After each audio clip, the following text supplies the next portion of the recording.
Are you living your dreams or just living your life? There's a big difference between the life that you truly want and the life that you can just afford. Which one do you have right now? Will you ever live your dream life? If your answer is no, are you willing to do the things that will lead you to your dreams? There are two requirements for us to get our dreams and enjoy them. That is time and money.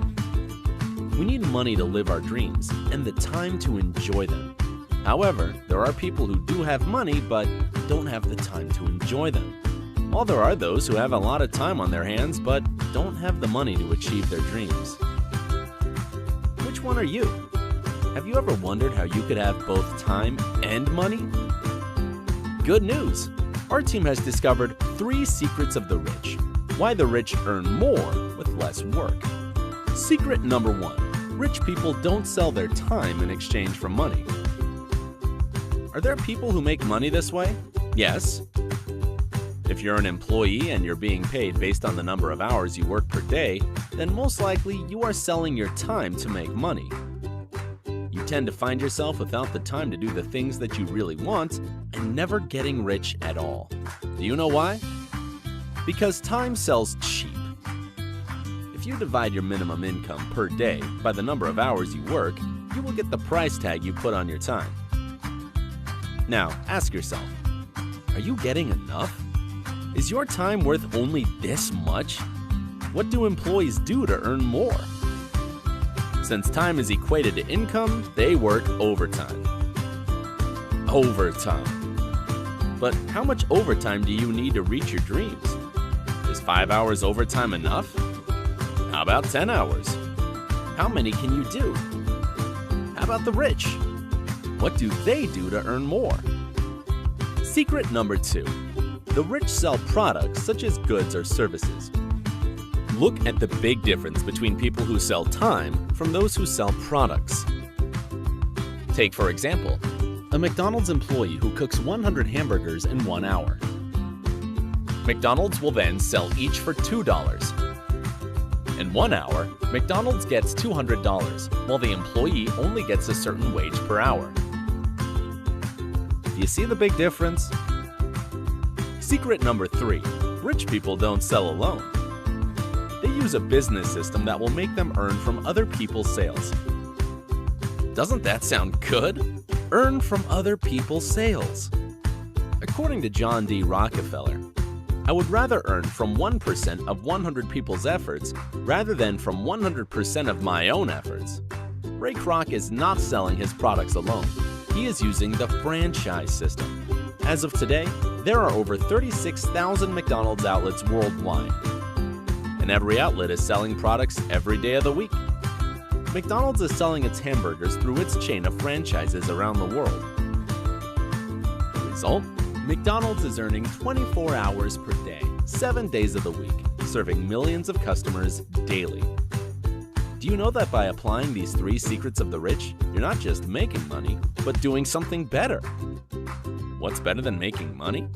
It is creating a money machine. If you have successfully created a money machine, you will never work for money again. It's the money machine that will make money for you. Not only will you have both time and money, you can also do the things that really matter to you. Do you know that you can actually apply these 3 secrets of the rich right now? Regardless of your financial situation and regardless of your educational attainment. If you're interested, call the person who lent you this video, and he will present to you the practical application of the 3 secrets of the rich. Subscribe to Engage, and let the Engage Learning Series help you sponsor new prospects, sell the products, and sustain your Sante business. Are you the one who wants to make the right choice? Afraid of making mistakes? Are you the one who made a false move? That confused one who chose the wrong career? Or the one who took the wrong path? Are you the one who always worries? The one who wants a healthy mind and body? Or the one who wants to transform his life? Our choices, whether good or bad, make us human. Once we see and move past our mistakes, we will realize that we can still choose better. We just need to ask the right questions, do it for the right reasons, have the right motivation, towards the right destination.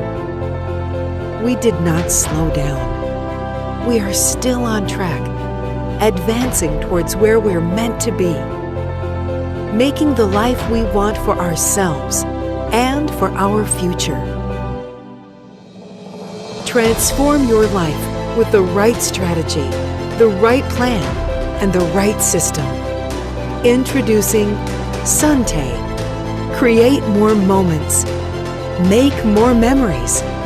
Forge your own legacy.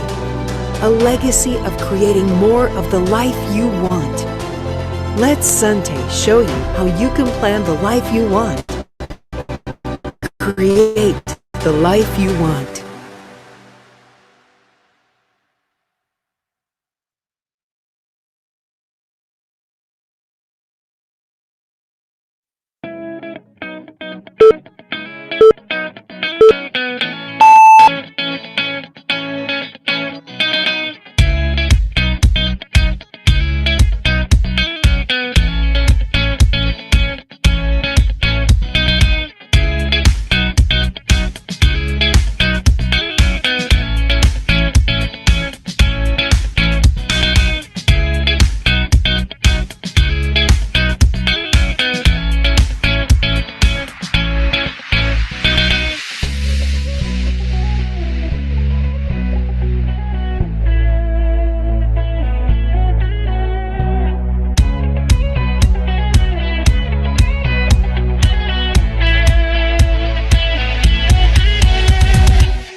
Good morning, good afternoon, and good evening, ladies and gentlemen. Welcome to Sante Engage. Good evening, January 14, 2021, ladies and gentlemen. Happy New Year! Still a new year.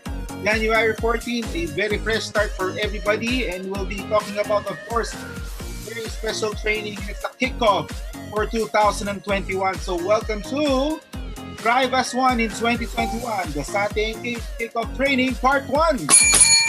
And I'm Sir Ian Pagkanlungan, your Corporate Training Supervisor, and I'll be your host for tonight's very special kickoff training. And of course, joining me in tonight's special training, let me call on my co-host, let me call on my beautiful co-host, of course, our corporate product specialist, the sexy, the pretty, the talented, Miss Bing Kalinawan! Hi!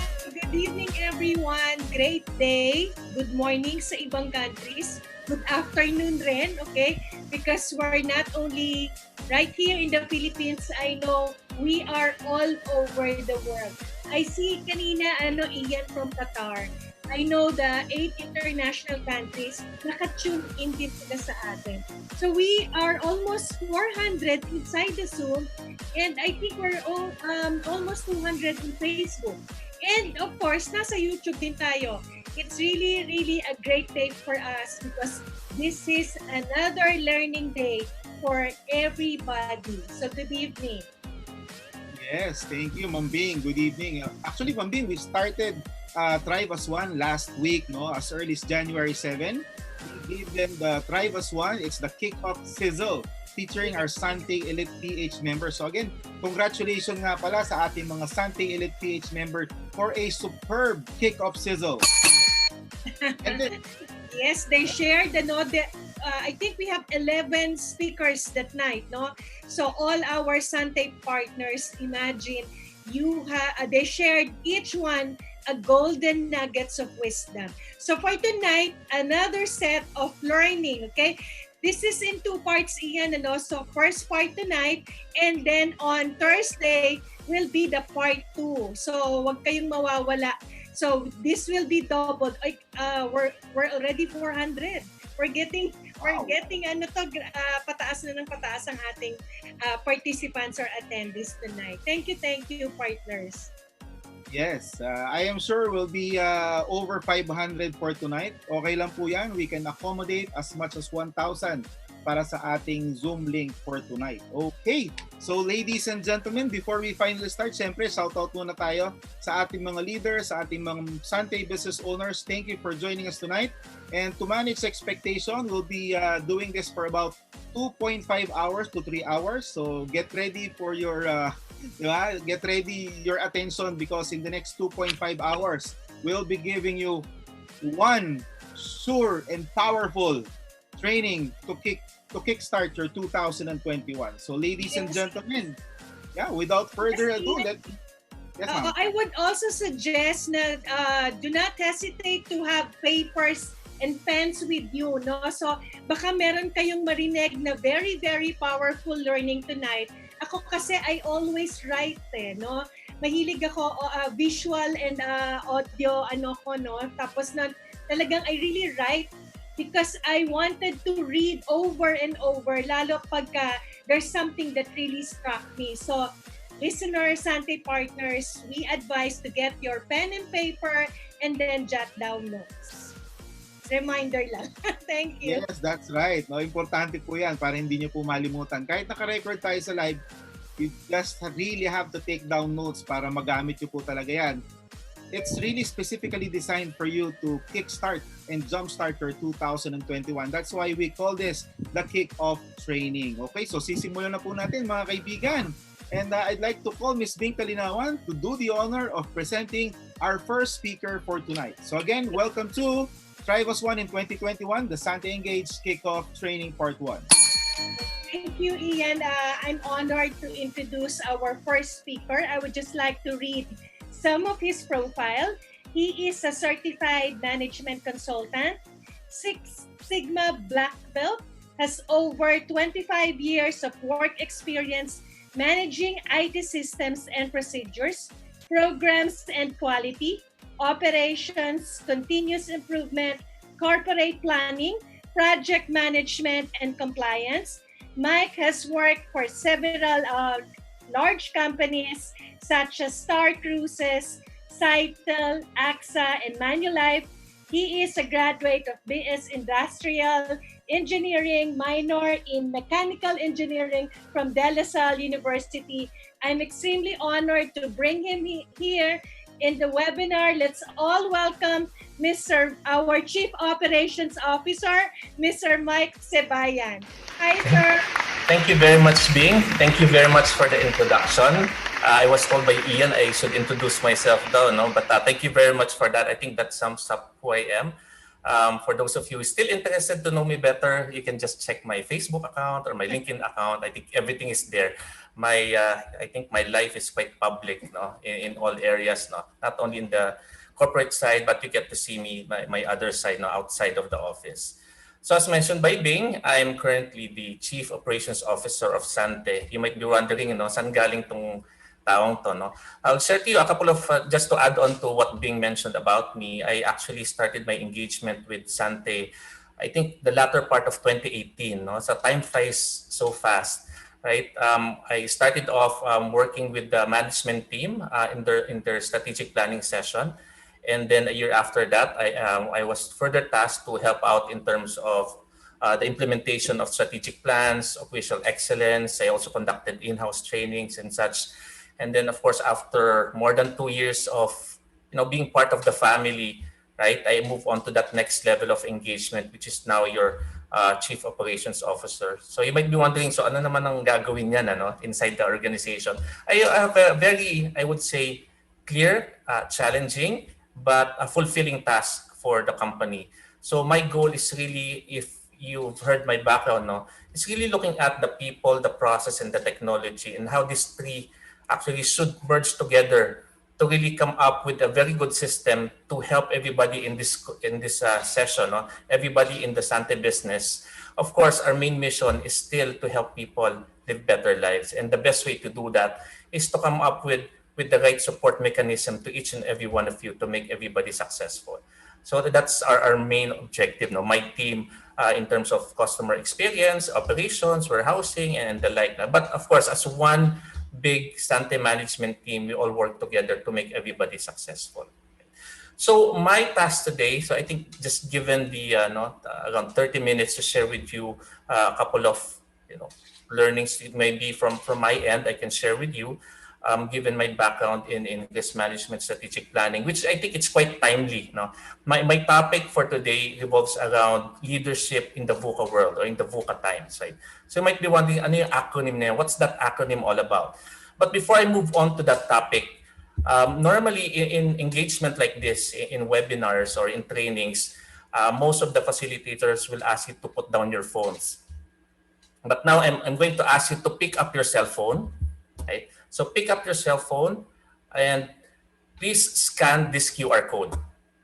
Right? So if you can just pick your cell phone and then scan this QR code. And once you scan this QR code, you'll be brought to a site. Right? So once you're in there, wag muna tayong, don't go to that next step yet. Right? Or if you don't have a cell phone with you, if you only have your laptop, just copy the link, right? And then just go to the site. Okay, so I'll give you maybe 15 seconds. Mabilis lang yan. Scan code. If you go to the office, may ganyan tayo ngayon for our health questionnaire. Right? So if you go now to that site, you'll be seeing a question. Right? So the first question I want to ask the group is, in one word, what is your outlook in 2021? Right? You can still see my slide, Bing? Can you still see my slide? I don't see your slide yet. Okay, sige. Wait lang I'm sorry, hindi pa pala na-share.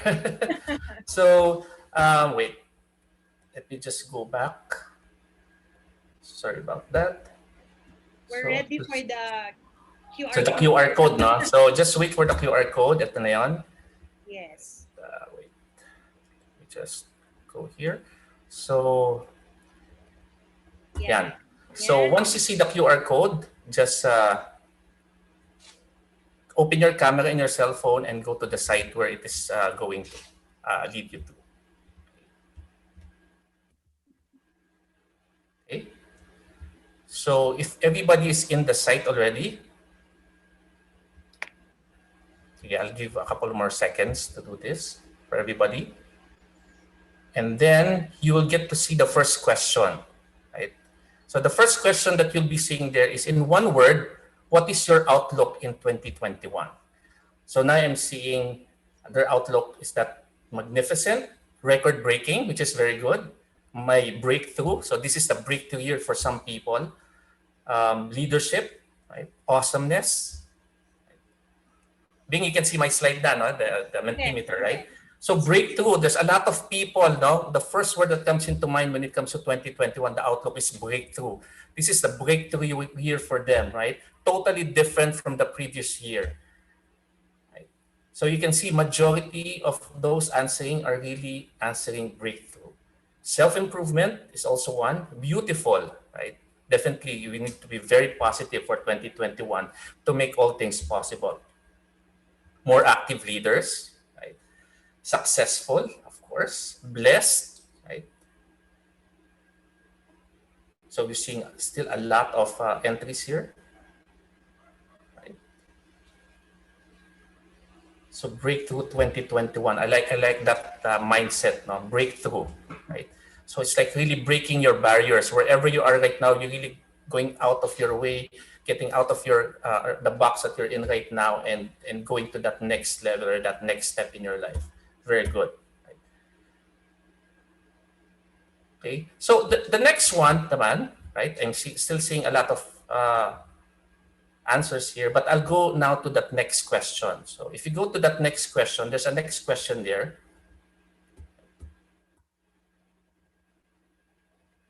Okay, I'll stop this. So the next question is, what do you think are the top 3 traits of an effective leader? So kanina majority of everybody is talking about breakthrough, right? And for all of us here in Sante, for us to achieve that breakthrough, we have to establish the trait of leadership, right? So if you go to that next question, right, you can now actually give 3 answers. Unlike the first one, you can only give 1. So 1 says you need to have passion, you need to have credibility, right? You need to have empathy, right? Integrity. You need to lead by example, right? Compassionate. Integrity is always there in your answer. Right? Passion. Persistency, okay, is also 1.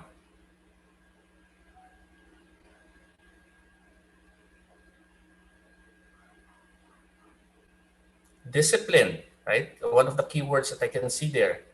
Lead by example. Of course, we're talking about leadership now. Leading by example is quite perfect in terms of the definition. But again, in terms of what example that might be, you have to be very clear, right? You have to establish the example that will actually help our business owners, our partners. Good listener, commitment, humility, integrity. So all of these things are right answers, I would say. Right? And so you can see now there's a lot of traits, right, that's actually out there if you talk about leadership. And sometimes many people, when you talk about being a leader, there's a lot of things in their mind, right? Should I be like this? Should I be like that? Should this be the first thing that I need to show to the people around me? Or do I need to be just simply a good listener? Do I just let them be whatever they want to be? So there's a lot of things about leadership. But now my topic for today, I'd like to focus more on the concept of leadership in what we call in the state of a VUCA times, or in the VUCA world, right? So I'll go now to my main slide, and I'll share to you a couple of things that maybe you can bring along with you as you travel now this 2021 during this time of, I would say, VUCA or VUCA. Right? Okay. So when you talk about leadership, right? So many leaders would normally say, especially one person that I always look up to, right? Peter Drucker. He always say that one thing about the future is that it will be different. And that's something that's always been there in his books. But last year, I think everybody all of a sudden realized that that's true, right? And those people who are thinking that we want to go back to the old state, we are waiting for that next state where in which we want to go back to our old ways. You have to realize that even though we will be going to that particular, state, may be the old normal or the new normal, it will definitely be different. And all of us here as leaders need to be prepared so that we can bring along the people around us, right, to that next stage. So different, why is it different? Because you are living in a VUCA world, right? The concept of VUCA has been there for quite some time, actually. Since 2010, it has been actually introduced as part of, the styles in management and leadership. So what do you mean by VUCA? VUCA means volatility, uncertainty, complexity, and ambiguity. And I would say these 4 words bestly describes where we are right now in this world. Right? So some people will say we are now in the current pandemic state and we are anticipating the post-pandemic state. But believe it or not, if it's the current state or the post-pandemic state, it's still, I would say, you can still describe it as a VUCA world. Right? It will always be a VUCA world, especially what we have experienced this past year. Right? So what do you mean by VUCA? I'll start off with volatility. Volatility means the speed of change. So I'm sure everybody noticed that last year, everybody actually started changing. We need to adapt, right? And this will eventually continue all throughout the coming years, even the entire 21st century. Expect that to happen because we now know that, well, time is short, right? And everything actually changes fast, and we really have to adapt to it if you want to survive the current world that we are living in. Uncertainty talks about inability to understand what is going on, right? And we have all experienced this sometime in February and March, that all of a sudden World Health Organization announced that there's a pandemic, and then there's a lockdown, there's a concept of quarantine, and everybody seems, quite confused, and now everything that we have actually thought of in the future, that how we picture the future, all of a sudden became blurred, right? And that's where the uncertainty concept is coming into the picture. Another one is complexity, right? Complexity talks about variety and relationships. So right now, we are simply saying that if you want to survive in your business, you cannot simply say, I can do it on my own. There's a lot of things actually interconnected, and we have seen that. One industry falling down, it affects a lot of industry that goes with it, right? And that's something that we really have to look into. Our business, also in our Sante business, it's quite complex, and we really have to make some adjustment to really adapt to it. The last one is ambiguity, right? Lack of clarity to interpret, right? So there's the things that are happening right now, even as the simple concept of, let's say, the flattening of the curve, right? So people keep on saying that the past months about how we want to attack the pandemic, but still people still fail to interpret what's really happening, right? So there's still a lot of things that many people needs to understand in order to adapt to the current state. So the question is, how can leaders adapt to this, I would say, the VUCA world? If you talk about volatility, it's simply giving the right communication quickly and clearly, right? So since the environment right now is quite volatile, right? Leaders should be effective communicators. When you communicate, don't say that I'll just do it tomorrow, or I'll just, find time to do it, but you have to communicate it quickly and clearly. One example that I thought of every time I work with some organizations, right? When we gather data, for example, right? So we need to, gather data. We need to talk to people. If you somehow delay the communication, the value, right? The value of the message starts to dwindle down, right? So it's quite unfair to talk about something that happened last year, right? If this is the only time that you want to talk about it, right? It doesn't add value anymore. So if you want to really survive this volatile world, make sure you communicate quickly and clearly. In terms of uncertainty, get fresh perspective and be flexible, right? So gone are the days that we always say to ourselves na, hindi, ganito ko eh, di ba? I think there's also a slogan before that in some commercials, they say that you just have to be who you are, right? But given the uncertainty of the surroundings around us as a leader needs to be flexible as well to the environment. We cannot simply say that I'm this type of a leader, everybody around me should adjust. We cannot really survive this VUCA world if that would be our outlook. Next one is complexity. Talk about complexity, you need to develop collaborative leadership. Right? Later on, I'll talk about another form of leadership, which is transformation leadership. So you need to develop collaborative leadership and avoid permanent solutions because there's a lot of changing times. Be ready to make changes fast. Right? So every time you encounter certain issues, don't always blame the situation, don't always blame the system. Try to look for solutions so that you can make adjustments immediately. In terms of ambiguity, you need to make sure that you're a leader that listens, thinks, and set up incremental dividends so that you can make adjustments accordingly. Right? So what are the critical success factors, right, in this VUCA world? Number one, of course, sound business fundamentals. I think in Sante, we all have that. Right? We have that already. It's just a matter of how do we maximize the potential of these business fundamentals to our business. Next one, you have to be innovative. Right? There's a difference between, just simply improving and innovating, right? You need to have that extra step in terms of improving yourself. You have to be more creative, right? And that's where innovation would come into the picture. Right? fast-paced response, similar to what I mentioned a while ago about communications.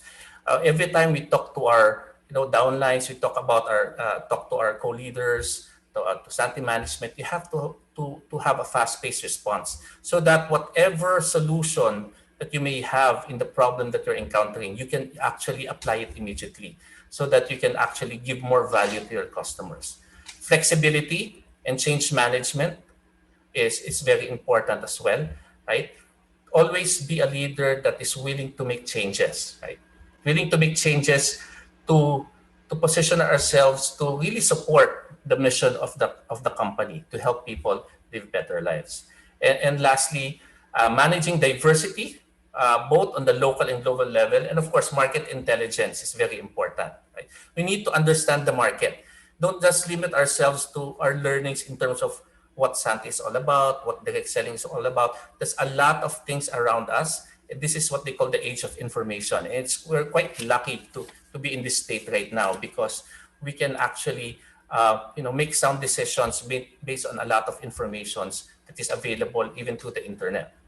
Strong collaboration is very important, right? So even from our end, me as your COO, I would encourage you to feel free to share your thoughts on how we can effectively improve the business better so that we can also make sure that whatever we provide to you will definitely support you in terms of your objective for 2021 and the coming years. Right?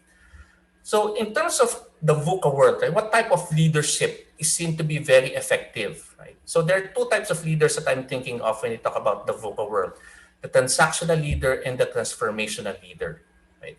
So there's a big difference between the two. I won't go to each and every word here, but simply saying that I would encourage everybody as leaders, right, as you develop more leaders around you, right, starting this 2021, or be a new leader for your group, right, try to be what we call a transformational leader, right. A transformational leader, of course, talks about support and empathy. You talk about the purpose, right? You understand the purpose that you're in terms of your business. You encourage team spirit, right? You establish a system of trust and respect among your peers, among your colleagues.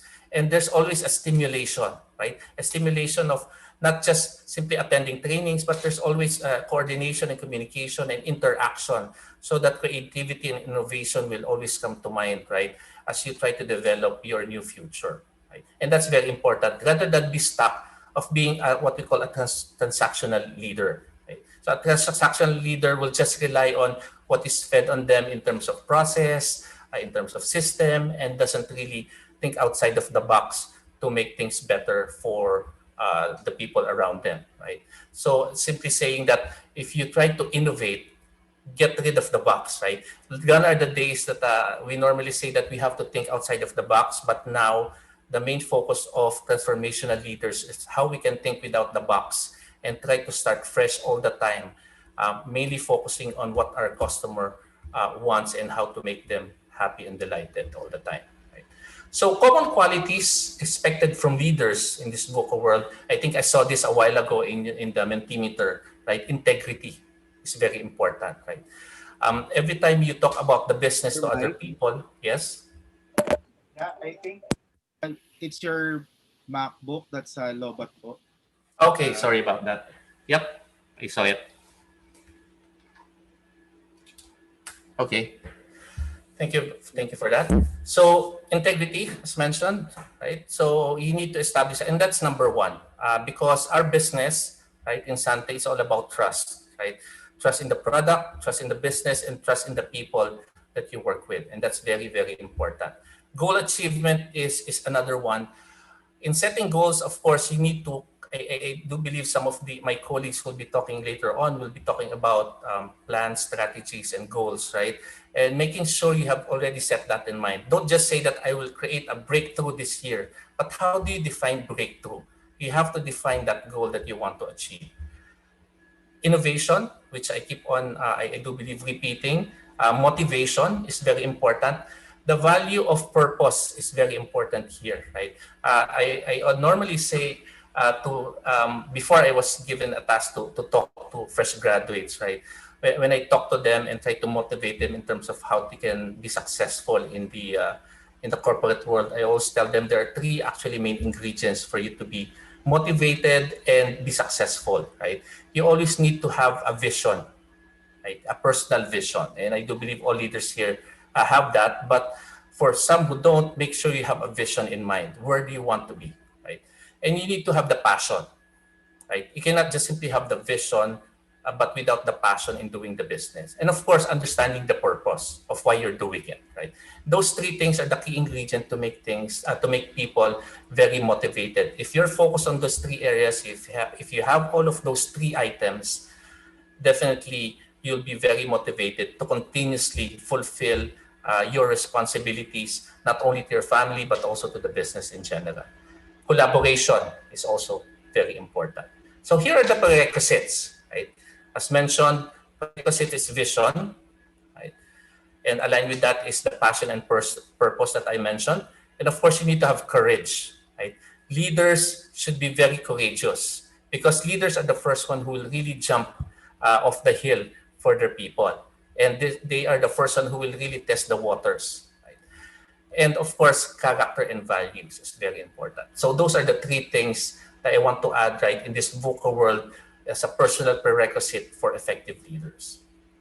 And of course, we should not forget, when we talk about leaders in the VUCA world, we talk about the multiple quotients, right? I'm sure there's a lot of people here who has high in IQ. And that's normally the basis before, no? When we're still in school, most of our report cards are based on IQ, based on intelligence in terms of our academics, right? But now in the setting that we are in right now as professionals, we have to consider other quotients, right? Or intelligence quotients that we want to link to our IQ, right? So just a reminder for everybody, it is good to have IQ, which is a measure of your comprehension, but it is also important to survive in this VUCA world to have what we call EQ, which is your measure of ability to maintain peace with others. So this is where the emotions, right? Dapat at peace tayo lagi with the people that we're working with, and that would make us better leaders and better performers. Adversity quotient is very important, especially during these tough times, right? Your ability to go through these tough times in life and eventually survive it. And I congratulate everybody in this session right now, in this for tonight, because everybody survived 2020, right? And we are all here now to make sure that we continue to do the same in 2021 to increase our adversity quotient. Social quotient is very important as well. It measures our ability to build a network of friends, right? I think many people are stuck in their homes, but given that even though we have quarantine, we have technology, it shouldn't stop us to still being sociable, right? Like they say in leadership, you're not working if you're not networking, right? That's one of those very famous phrases, right? So if tomorrow or even today you ask yourself, have you done some networking? Have you socialized? Have you talked to people? If not, then you're missing a lot in developing yourself as an effective leader to survive in this VUCA world. Health quotient also is very important, making sure you have the right attitude to maintain good health. Creative quotient is about creative intelligence. Again, thinking without the box, or to start with, thinking outside of the box. And of course, lastly, which is very important, related to integrity, is the moral quotient, the measure of your ability to do the right things, even during trying times. And we have seen a lot of people, break out of their, I would say, went to the dark side during the pandemic, right? And if you survive that, if your moral quotient is intact, then definitely you have that one key ingredient as a leader to survive during these VUCA times. So what do you need to focus on? Develop and communicate your vision and strategy to everybody that you can actually influence within your network, right? Create that kind of a viral message to everybody, right? Build high-performing teams. If you're building new leaders, make sure these leaders are performers, right? Let's not just look for people that will be connected to our downline. Look for people that actually will become future leaders of our organization. Set also internal and external conditions for success. So we have to be very clear to our co-leaders and also our partners how do we define success, right? Both as an individual and also how we contribute to the team that we are in. And of course, lastly, we need to prepare for the future. And it's very important, right? So, as mentioned a while ago, for you to be ready for the future, and this is something that I'm working with Sante right now as your CEO, I need to make sure that we have the right people, process, and technology in place to survive the future, make it pandemic proof, making sure that our goals for the coming years will be achieved. And I would say the same thing for everybody in this call. As effective leaders, as leaders in the organization or in the Sante business, you need to make sure that you have the right people, right? You optimize the people around you. You make sure that the process that you follow will make you more productive, efficient, and provide quality service to your customers.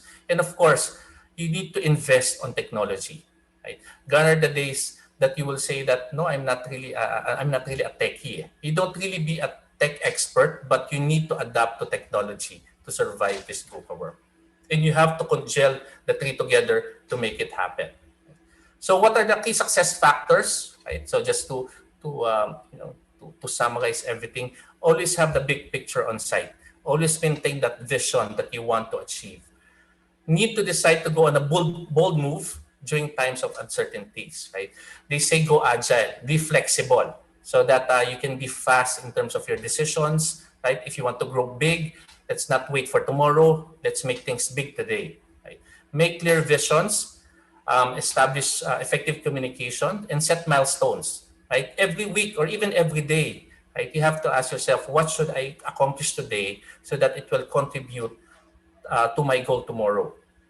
Also, develop independent thinkers toward invention and innovation. So when you talk about being a leader during these VUCA times, encourage people around you, right, to be effective thinkers as well, right, to innovate, right, have that forum with people, right, try to network further so that you can come up with new ways of doing things and making things better in your business. Set regular and consistent time in your schedule. Take note to stop and think, right? Many people, and I experienced this, especially during the pandemic. I fail to stop and think sometimes that you end up, spending 8 hours or 9 hours of work in your chair, or sometimes doing something else. But make sure you stop and think, and even pray together with it, so that you can always have that one moment in a day that has peace in your heart and mind. And focus on how business can grow and improve in the future, rather than looking to the past and the failures, right? Don't always blame the pandemic. Don't always blame 2020 for not for not being able to be well equipped for 2021 and onwards. It's already in the past. Let's focus on the future, and believe it or not, the future has so many bright things ahead of us. And it's a matter of you focusing entirely your mind, your heart to that direction. So before I end, I like to leave you with a couple of last statements that I want you to, I would say, bring home with you if you're home already, right? So don't be a victim in the VUCA world. The VUCA concept has been there and will always be there in the next decade, right? Because that's really reality. The world is volatile, uncertain, right, complex, and ambiguous, and that's given. And don't always blame the world, right, the VUCA world, on what's really happening around us. And if you're not being successful, right, don't be a victim. Make it as a slogan for yourself, right? Just remember, trust yourself. Don't depend on the people around you. When you say people around you, people that are not actually contributing to your future, contributing to your success. And always remember, and that's the reason why I put some birds on the branches here. And one of the things that I actually realized during this past pandemic and during my years in the corporate world and doing consulting, I realized I want to focus on this statement, right? And one of the anonymous speaker mentioned, right? A bird sitting on a tree is never afraid of the branch breaking. Why? Because its trust is not on the branch, but in its own wings. And I want to share that with everybody, because your success, right, will really depend on you, on your own wings. And we here at Sante will always be here to make sure that you will fly, you will soar high, and really help people live better lives and make our mission a reality, not only in the Philippines, but globally. So let's all thrive as one during these VUCA times, and let's all be one as one Sante and make our vision and mission a reality. Thank you. Wow. Thank Wow, you thank you very very much, much, Sir Eric. That was really very Sir Mike. wonderful. Sir Mike Sibayan. Yeah. Thank you Ay, very much, Sir sorry, Mike. Sir Mike. Mambing, Sir Mike got me on the first few lines pa lang. Imagine, people, process, and technology pa lang talagang napawaw na ako. So much information. Of course, the time is very, very limited, but wow, kudos to Sir Mike for bringing that in. Hindi ko alam na IQ, EQ, marami pa pala mga Q na kailangan, Mambing. No? Gusto ko yung MQ, the moral quotient. Yeah. Moral quotient, yeah. I like the social quotient at saka yung health quotient because that's I'm good at. The social quotient and health quotient. Pero thank you very much, Sir Mike. Yung time, it's really, really limited. Yeah. Sorry if I need to fast track some of the slides.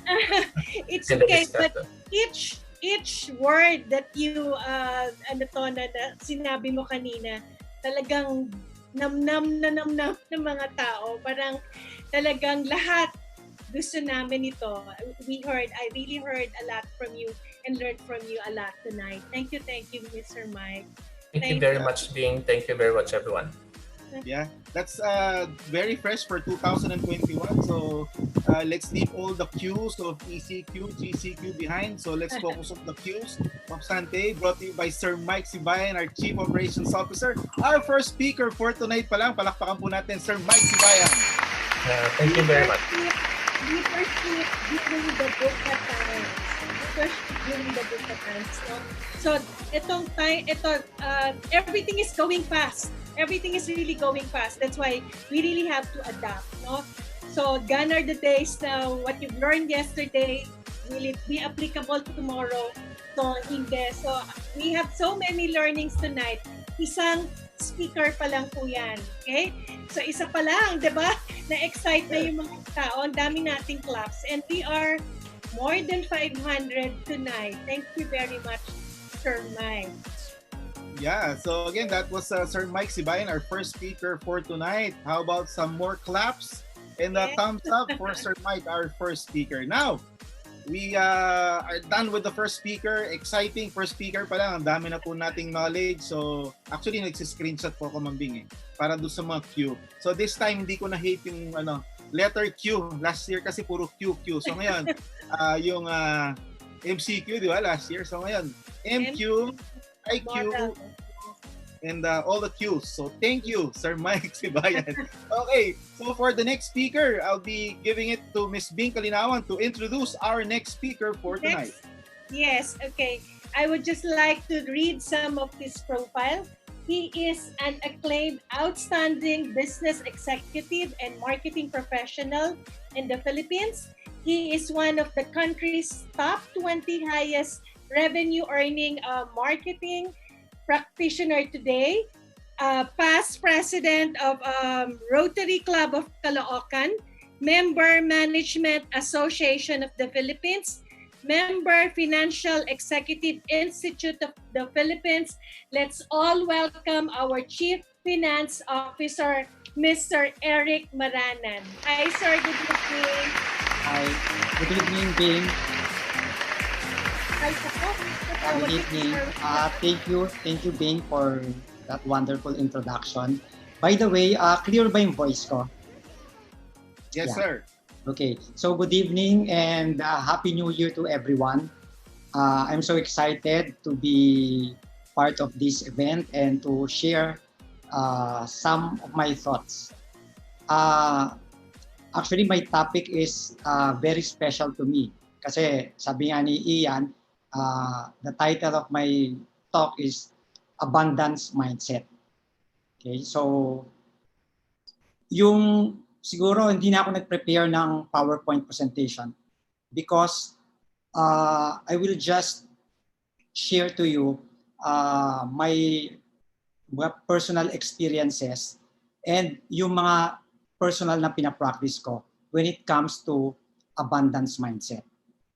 First of all, according to Merriam-Webster, abundance, ang definition niya is relative degree of plentifulness. So, marami. Okay? And mindset, mental inclination, tendency, or habit. Okay? So, para makita po natin, kasi the word abundance, or if we say, I want to have an abundant life, diba? It's broad. Masyado pong malawak yon. In fact, pag ginawa mo pag na-practice mo yung pagiging magkakaroon ng abundant life, money or finance is just one aspect of it. It will follow. An abundant life, hindi lang po yan more on financial and money. Marami po yan.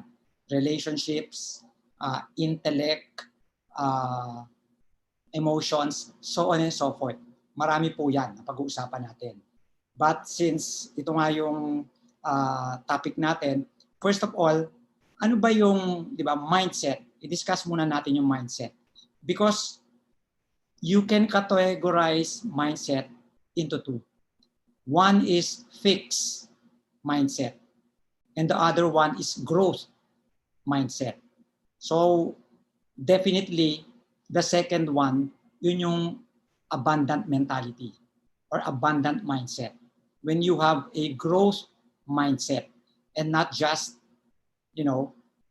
fix. Okay? So, laliman pa natin, di ba? Mindset from the word mind. Di ba? Yung utak natin, yung pag-iisip natin. Tinignan ko rin sa dictionary para sure lang, ang meaning niyan, sabi ni Webster, element of a person that enables them to be aware of the world and their experiences, to think and to feel. Okay? So, our mind is just a tool for survival. So, ginagamit po natin yung kaisipan natin, yung utak natin to survive. Diba? Kailangan natin, para siyang isang computer na high-tech. So, it's a tool para mag-survive tayo, para magkuha natin yung success and happiness na kailangan natin. But the question is this. So, your mind is just a tool for you to survive, for you to thrive in any situation. Okay? But the question is this. Yung mind ba natin nakakatulong o hindi nakakatulong sa atin? We have to, di ba parang, parang tool. Para siyang, isipin mo, knife. Di ba? Ang knife is a tool. Pag magluluto ka, pwede mong panghiwa. Pero ang question dito, kung yung knife, ano bang gusto mo sa knife? Mapurol o matalas? Siyempre gusto natin matalas, parang utak natin. Di ba? Pag sinabi mapurol ang utak niyan ibig sabihin, di ba? Parang, di ba? Gusto natin matalas. But the question is this. Kung hindi mo gagamitin ng tama yung tool na yan, parang knife, matalas ang gusto natin.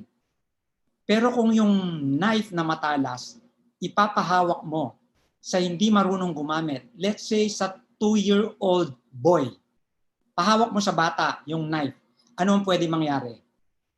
Pwede po mangyari, pwede niyang masaktan yung sarili niya. Pwede niyang madisgrasya yung sarili niya. Or pwede siyang makadisgrasya or makasakit ng ibang tao. Same thing with our mind. Diba gusto natin matalas? But the question is, are we using it properly? Are we using it for us to attain our success, our happiness? Or our mind is working against us? So we have to think effectively. Diba? Paano ba natin ginagamit yung pag-iisip natin? Yung utak natin? Like for instance, when you say mindset, parang it's sabi nga di ba, it's a mental inclination. Di ba? Meron kang inclination or meron ka ng set of beliefs.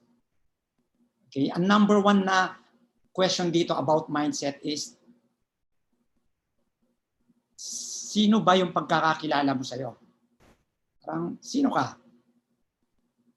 Yun yung question dyan eh. Kasi kung ano yung tingin mo sa sarili mo, yun yung pinaka-foundation ng mindset mo. Like sinasabi nga nila, di ba, kung ang tingin mo sa sarili mo, mahirap ka lang, talaga mahirap ka.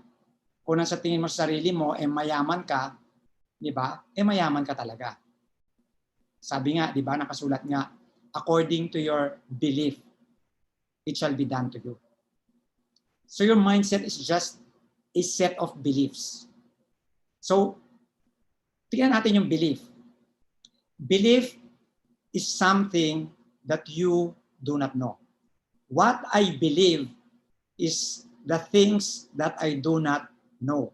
Because the things that I know, hindi ko na kailangan maniwala. Alam ko na eh. So ang pinapaniwalaan ng tao, yung mga hindi niya alam. Kaya nga nagtatalo yan eh. Di ba? Dahil may mga belief sa kabila at belief sa kabila. Like for instance, lagi ko ine-example to, kung pinanganak ka sa Saudi Arabia, ano kaya ang religion mo? So it's just a question. So belief, saan ba natin nakukuha yung belief? Of course, sa environment natin, sa magulang natin, sa country natin, di ba? Sa teachers natin, so on and so forth. But the question is this, yung mga beliefs na naset sa atin, it becomes our mindset. Na kung ano yung mindset natin na yon, parang ano yan eh, parang thermostat yan ng air conditioning. Kung sinet mo yan ng 18 degrees, diba? Kahit anong gawin mo, ibabalik niya yan sa 18 degrees. Pag uminit, dahil binuksan mo yung pinto, lalakasan niya yung blow ng aircon.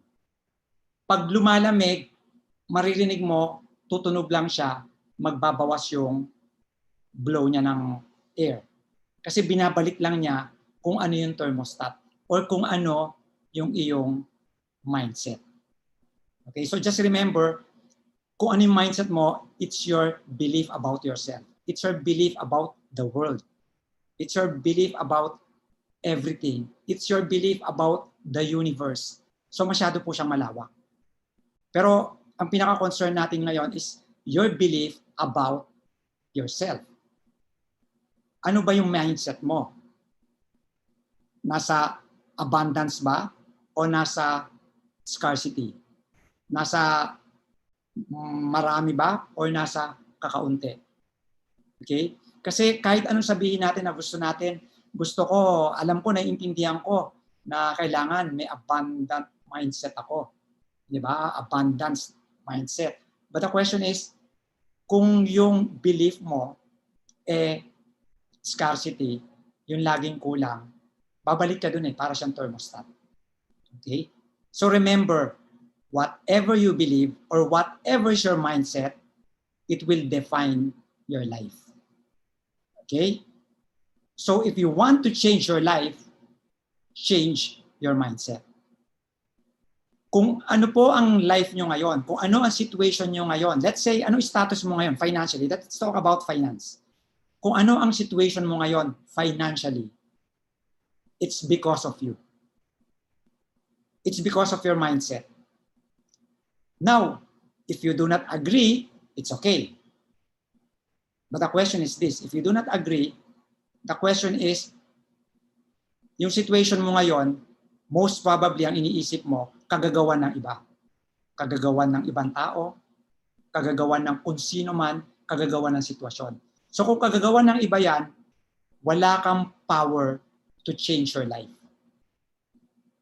So you have to accept that whatever your situation right now, it's your choosing. Whether you choose it by default or you choose it by design. Okay? So, remember this. If you want to change your life, change your mindset. Change your belief system. Because belief is not the truth. That's why there are different beliefs. Like for instance, when we say, di ba before, sinasabi nila, the world is flat. Ngayon, pag may nagsabi sa akin na the world is flat, hindi ako makikipagtalo because I know the world is round. Di ba? Lahat cyclical. Even Earth, umiikot yan. Di ba? Even Sun, umiikot yan sa galaxy. And even galaxy, umiikot sa universe. Di ba? Cyclical. Kaya nga, di ba, sinasabi nila, paano lang yan eh, lahat ng tataas, bababa. Lahat ng bababa, tataas. So, it's cyclical. So, even Earth, it's round. So, hindi na ako makikipagtalo because I know. So, yung mga bagay na pinapaniwalaan ko, hindi ako arrogant na kung ano yung pinapaniwalaan ko, yun ang totoo. That's the reason why kung ano ang pinapaniwalaan ng ibang tao, nire-respeto ko. Okay? Remember, I will talk about my personal experience and my, my beliefs. This is also a belief. That's why gusto ko lang humingi muna ng parang in advance, baka kasi ma-offend ko kayo based sa sasabihin ko. But actually, I'm just talking about myself. Okay? I'm just sharing what I believe. Okay? And for you to understand me, siguro iset aside nyo muna yung belief system ninyo. Tapos saka nyo ibalik mamaya. Normally kasi ang belief system natin, once na may marinig kayo na hindi sang-ayon sa pinapaniwalaan nyo, ang tendency ng mind natin, because it's a tool, it will shut down. At lahat na nasasabihin ko, sasabihin nyo, ay hindi totoo yan, kukontrahin nyo na ako. Ganun po yan. Same thing na pag may biglang tumabi sa'yo, at may di ba, may magandang sinasabi or bigla ka nilibre, di ba, ang tendency yan, iisipin mo, ay may kailangan sa akin to. Or baka scammer to. Di ba? So lahat ng sasabihin niya, hindi mo napapaniwalaan. Ganun po mag-work yung mind natin to protect us. Okay?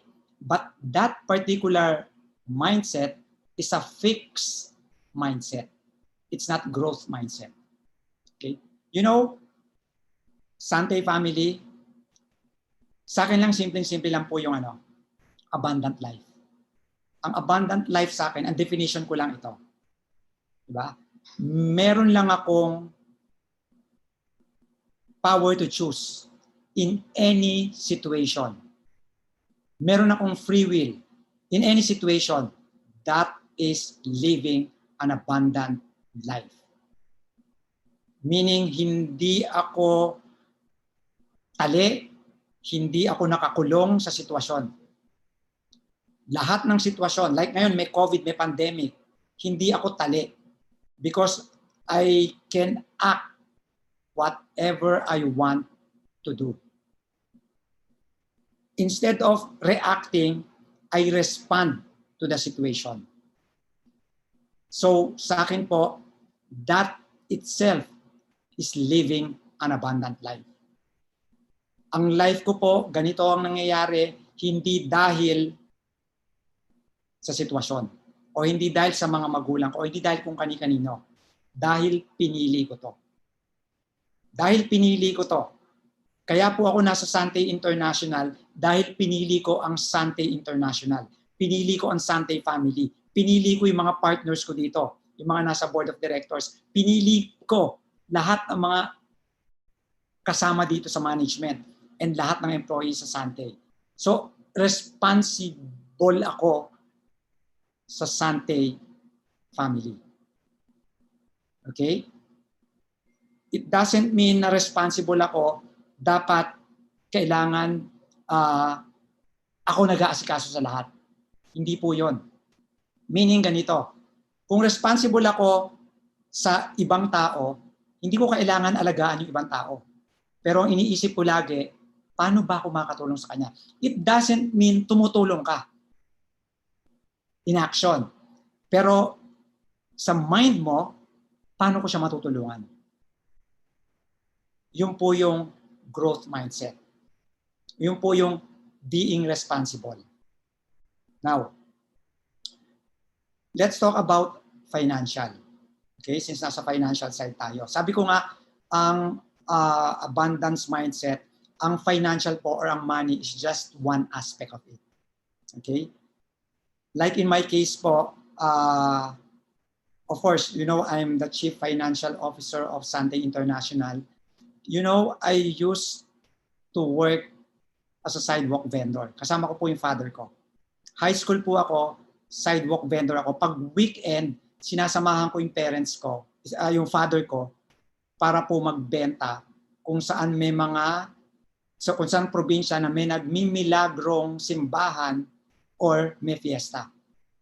Kaya pagdating ng Friday, instead na masaya ako, malungkot ako dahil Saturday, maagang-maaga, minsan Friday night, pupunta na ako kasama ko yung father ko sa province para magbenta.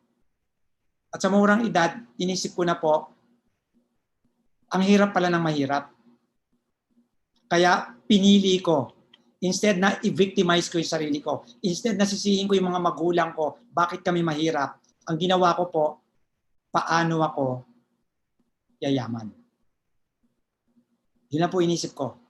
Sa murang edad, high school, ang inisip ko, paano ako yayaman. Okay? So, nung inisip ko po yun, ito na po papasok yung growth mindset. Okay? Naintindihan ko. Actually, nung naintindihan ko kung paano gumalaw ang pera. Kasi kailangan po natin financial literacy. Remember, financial literacy. Kailangan maintindihan po natin ang pera. Di ba? Paano gumagalaw ang pera? Sabi nga nila, money is just an energy. It's a monetary energy. Di ba? Nagfo-flow siya. May current siya. Nagfo-flow. So, kung nagfo-flow siya, paano mo siya maiintindihan? Sabi ng iba, right place and right time. Ano, tsambahan? Hindi po tsambahan yon. Yung right place and right time, dahil alam mo kung paano mag-flow, alam mo kung saan ka pupunta para doon siya mag-flow. Instead na hinahabol mo siya, na nagfo-flow siya, umaandar siya eh. 4 ang paa niya, 2 lang paa mo. Instead na hinahabol mo siya, di ba mas maganda ikaw magpahabol? Kung naiintindihan mo. Same thing na may mga kakilala kayo kumita ng malaki. Pero naghirap pa rin. So, financial literacy is not just earning a lot. But paano mo maiintindihan, paano mo diba? Growth pa rin. Paano mo siya mapapalago? Kasi earning is one thing, pero to be, diba, para mapalago mo siya is totally different thing. It's another thing. So, kailangan mo po maging financial literate. Bigyan ko yung example. Like, sa akin po, personally, ako po, ang philosophy ko po sa buhay, ang gusto ko, yung future ko uncertain. Ayoko yung ililinya mo na sa akin ano yung mangyayari sa akin bukas, next week, next month, next year, 5 years from now, 10 years from now. That's the reason kung bakit nag-resign po ako sa pagiging empleyado. Yun ang reason. Nung na-introduce sa akin ng networking, Saturday, Monday, nag-tender ako ng resignation. Kaya ang tawag sa akin ng mga kaibigan ko, buo ang loob, wasak ang tuktok. Bakit ko ginawa yon? Sa marami, wasak ang tuktok ko. Pero sa mga nagsabi sa akin noon, tignan nyo yung situation ko ngayon. Now, yung mindset po, di ba? When it comes to financial, kailangan po natin financial literacy. Kaya ako nung naintindihan ko po yon, hindi ko sinik ang financial freedom. In fact, somehow hindi ko sinishare or tinuturo how to become financially free. Hindi po yun, wala sa mga tinuturo ko yon. Kasi ang question ito eh, kailan mo ma-achieve ang financial freedom? When you earn 1 million? 10 million? 50 million? 100 million? Kailan? Kailan ka magiging financially free? Yung mga tycoons, di ba? Ba't gustong-gusto pa nilang kumikita na mas malaki? Do you think si Jeff Bezos na number 1 siya, si richest man? Na ngayon inabutan na ni Elon Musk? Paano nila nagawa yon? Dahil ba gusto lang nilang maging financially free? No. In fact, hindi nila iniisip initially na maging number one. It's just, di ba? It's just an eventuality. Dahil meron silang growth mindset. Dahil willing sila na matuto, willing sila na magkamali at matuto sa pagkakamali. Willing silang ma-experience yung mga bagay at matuto, at willing silang matuto sa experience ng iba. Hindi lang sa sarili nila. Kasi maliit lang po ang lifespan natin para matuto ka sa experience mo. Sabi nga nila, di ba, the best teacher is experience. Pero kulangan mga experiences mo, dapat matuto ka sa experiences ng iba. So you have to learn. Like financial, you have to learn how to handle financial. You have to become financially literate. Tingnan nyo po to. Why not financial freedom? Because what you need, Sante family, what you need is financial confidence, not financial freedom. Ano bang difference ng financial freedom versus financial confidence? Financial confidence is you know that money is not a problem because you know money will flow to you. So pag daloy sa'yo, saka dadaloy sa iba. So bine-bless ka kasi bine-bless mo yung others. Kaya nga ito mission statement natin eh. Gusto mong mag-flow sa'yo? Gawin mo lang yung mission statement natin. Help people live better lives. Yun lang po yun. Kailangan mo lang maintindihan paano nagpo-flow ang pera. At confident ka dahil unlock mentality po. Pag nagkapera, di ba, parang gustong-gusto na niya, paano ang gagawin ko dito? Di ba, ano mabibili ko rito? Kesa doon sa nagpo-flow ang pera, at ginagawa lang niya yung gusto niyang gawin, like Elon Musk, richest man. Alam niyo ba ang negosyo ni Elon Musk? Hindi naman electric vehicle eh. Ang gusto niya, yung ating mundo ma-save. Gusto niya, kaysa gumagamit tayo ng mga fossil fuel, ng coal, gusto niya, di ba, solar. Yung mga renewables. Yung mga kotse, gumagamit na lang ng kuryente. Kaya isa lang sa negosyo niya yung electric vehicle. Marami po siyang lalabas pa negosyo. Okay, kaya ngayon, ang laki-laki ng Tesla. So hindi po yan because of money na gusto niya maging richest man. Hindi. It's just the effect. Dahil doon sa ginagawa niya. Dahil sa ginagawa niya, maraming naniniwala sa kanya, kaya maraming nag-i-invest sa Tesla. Dahil sa ginagawa natin dito sa Sante, kaya maraming naniniwala sa atin at maraming naniniwala sa inyo, Sante family. Because ang ginagawa natin, we know sa mind, sa heart, sa spirit natin, we are doing this to help other people live better lives. And we know, together with the management, of course, the board of directors, na kami po, sinasabi ko nga, kami po, we trust each other, we respect each other. Ito po yung something na, alam niyo yung connection namin, na hindi mo kayang i-break. Hindi mo kami mabe-break. Kahit offeran mo si Joey or si Minette, si Paul, ng millions of pesos, hindi yan i-break yung bondage. Because we understand money is just a byproduct of what we are doing. Yung mga leaders natin ngayon na kumikita ng malaki, kasi isinasabuhay nila yung mission statement ng Sante. Okay? Now, balik po tayo sa financial confidence. Paano ka magiging confident? Ito lang, example lang natin. Ito, example natin, yung CEO natin. Di ba sinasabi nga niya, sumali siya nag-enroll siya sa isang race, triathlon. Hindi siya marunong mag-swim. Anong ginawa niya? Dahil nandun yung growth mentality ng CEO natin, anong ginawa niya? Nag-enroll siya, pero alam niya, matututunan ko yan. So, nung nag-aral siya mag-swim, nag-aral siya lumangoy. Ngayon, mas magaling pa siya sa maraming taong kakilala niya. In fact, ang layo nung, ako, tagal-tagal ko nang lumalangoy, pero ngayon ko lang, hindi ako makakaano sa kanya. Bakit? Kasi pinag-aralan niya. Nag-devote siya ng time.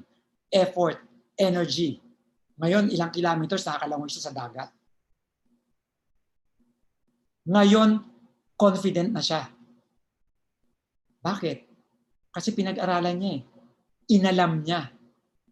Di ba? Kailangan po natin pag-aralan ang maraming bagay. Especially ang pera. Ang pagkita ng pera is one thing. Kung paano mo gagamitin ang pera, is totally different thing. Friends, you have to be financially literate. Because what you need is financial confidence. Confident ka na hindi ka natatakot na pagdating mo, baka mamaya next week or next month, wala ka ng pera, wala ka ng makain. Hindi po yun yung confidence. Like ako, ang paniwala ko po, kahit anong mangyari, back to zero, kaya ko ulit i-build up yung finances. Kaya ko ulit. Hindi ako natatakot. At yun ang tinuturo ko even sa mga anak ko. Huwag nyo intindihin ang pera. Ang isipin nyo, ano ang pwede nyong maitulong sa kapwa ninyo? Ano ang pwede nyong maitulong sa community ninyo? Ano ang pwede nyong maitulong sa maraming tao? Ano ang pwede nyong maitulong sa gobyerno? Ano ang pwede nyong maitulong sa iba't ibang aspeto? You know, Sante family, most of the time hindi naman pera para makatulong kayo. Simpleng smile lang, simpleng good words lang, simpleng good deeds lang. Sa nakikita mo, sa nakasalubong mo, sa, di ba? Yun lang po. Malaking bagay na yun. So, once na problema kasi natin, pera, yung mga tao sinasabi nila, ay hindi naman, wag natin pag-uusapan ng pera. Ako, open ako. Every time pag-usapan natin ng pera, open ako, all ears ako. Yung iba sasabihin, ay, huwag natin pag-usapan ng pera, hindi pinag-uusapan yan dito. Pero, at the back of their mind, majority of their waking hours, they are thinking how to earn money. Pero pag pinag-usapan ng pera, ay hindi, pera lang yan. Are you with me? Pag sinabi mo, pera lang yan, I'm sure you don't understand money. You don't understand money. You know, money is just parang a scale, parang ruler. Kung gaano kadami, ito yung paniwala ko lang po, kung gaano kadami yung pera mo, it's just a scale, ruler. Gaano ka financially confident. Kung confident ka financially, ibig sabihin, financial literate ka. Okay, remember, ang pagpasok ng pera is one thing. Ang financial literacy po, paano mo pa siya papalaguin? Paano mo pa siya gagamitin para makatulong sa kapwa mo? It's another thing. Okay? So, Sante family, friends, thank you very much. And thank you for partnering with Sante. Together, we thrive as one this 2021. Thank you and God bless you. Wow, thank you very much, Sir Eric Maranan. I'm really smiling, Mambing, while Sir Eric is really doing his piece, no? Thank Right you, on sir. time, and the pointer, Sir Eric, thank you. Thank you, Sir George Kaluwag, para sa meeting natin. Mambing, tuwan-tuwa ako dun sa mga sinabi ni Sir, no? Especially yung financial confidence, no? Oo. Iba pala yung daming- financial freedom sa financial confidence. Correct. Ang daming mga comments sa chat room, they really love your talk, Sir Eric. Talagang dapat, financial confidence. Diba? Financial confidence ka. Tama if you really have the skills like what we are doing now. Naalala ko noon, sinabi sa akin ng mentor ko sabi niya, mawala man lahat ng mga pera ngayon, properties and everything. But if you have the skills, you can always get what you want, what you like. Kasi nandun nasa iyo yan Hindi pwedeng mawala, hindi pwedeng makuha ng ibang tao.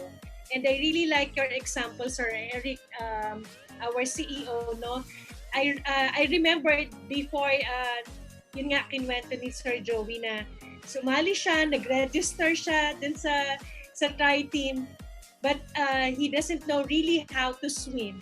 But now, talagang grabe, no? Imaginein mo yung that's the confidence. That's the financial confidence, and talagang everything really follows. Thank you, Sir Eric, for your talk.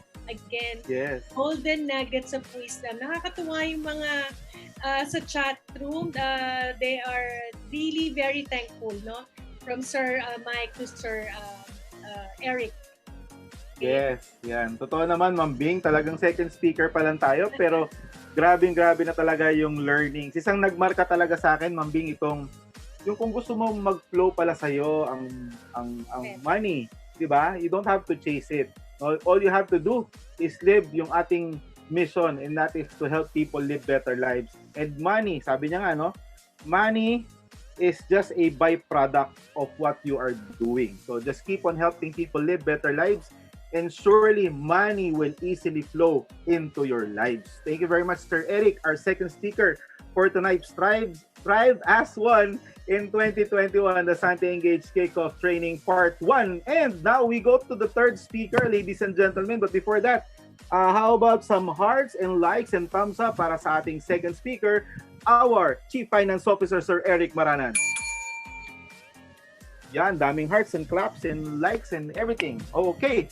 So, ladies and gentlemen, I'm sure you're excited for our third speaker. So, Ma'am Bing, sino po ang ating third speaker? Ang daming comments, nakakatuwa. It's red mark on that side, no, kasi of the comments. Okay, so we go now with our third speaker for tonight. I would just like to read some of his profile, no.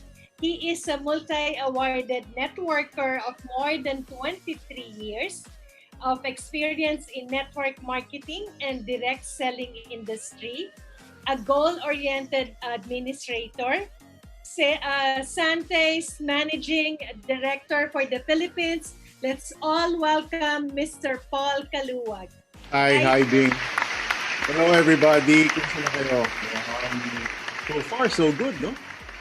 Gagaling ng mga topics, gagaling ng mga speakers, no? I'm very, very happy that we are very, very many here, no? And I'm sure sa social media marami pa rin tayo, no? So before anything else, no, I'd like to greet everybody. Yes, good evening, no? And it's gonna be a very, very wonderful night for you, educational-wise, no? So, well, siguro pakilala ko rin. Sabi sa akin ni Ian, nagbi-briefing kami, no? Sabi niya magpakilala daw muna ako.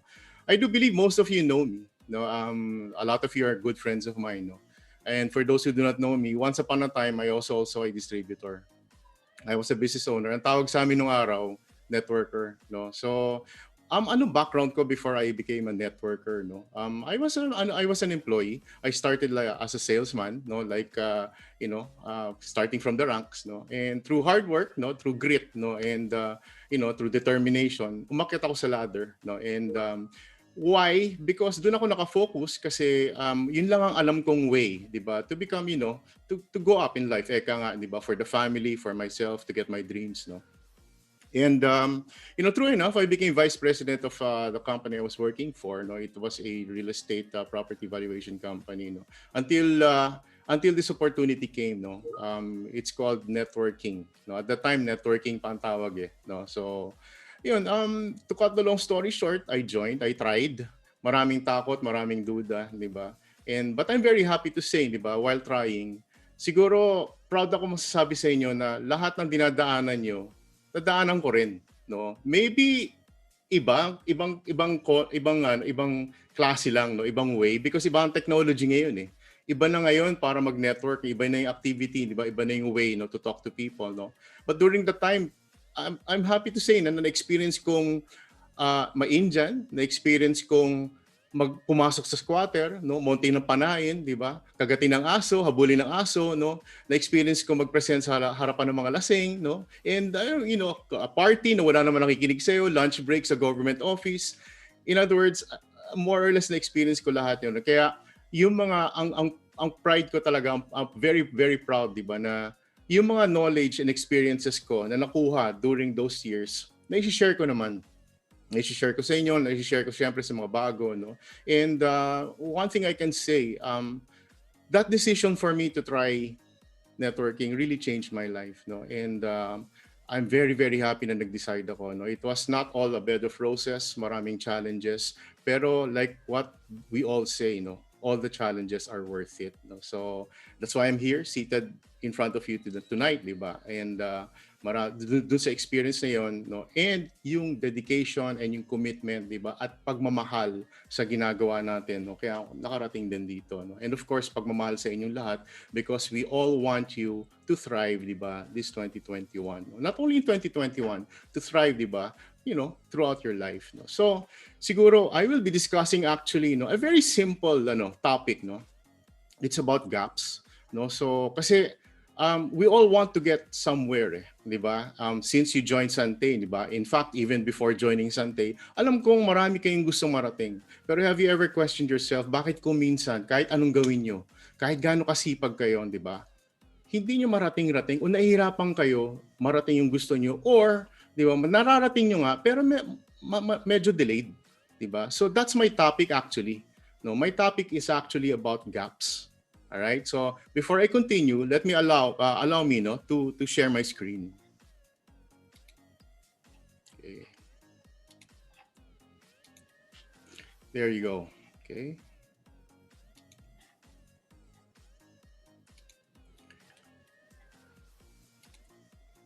Yan. All right. Okay. So, ang topic ko is bridging gaps this 2021, no? Kasi, marami sa atin hindi natin alam, 'di ba? While we are doing our business, 'di ba? We, because maybe of lack of knowledge, maybe lack of awareness, 'di ba? Kaya siguro tayo medyo nahihirapan umabante, no? Or nahihirapan tayong puntahan yung venue natin is because we do not realize that there are gaps in between. Okay? So, ano ba yung definition ng gap? Actually, a gap is a break or hole in an object or between two objects. Okay, so may pagitan siya di ba? And of course, di ba, an unfilled space or interval or a break in continuity. Ito importante to, di ba? A gap is a break in continuity. All right? So just guys, imagine yourself, di ba? Imagine yourself going to Baguio. Okay, excited ka. Ang dalawang kotse, Ferrari.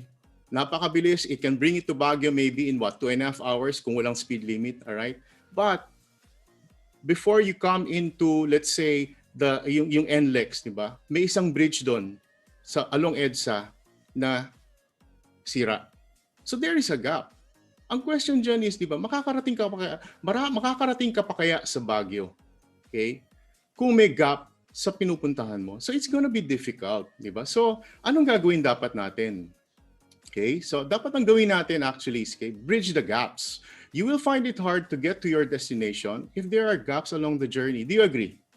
Okay? So it is essential to recognize these gaps and bridge them immediately. Kasi pag hindi mo siya bridge, hindi ka talaga makakarating. Alright? And of course, di ba, okay, one gap. Ito lang, atin lang to, Sante family, no? Bear with me here, no? Okay? There are so many gaps. Okay? But I just identified for tonight, di ba, just one gap that is very glaring.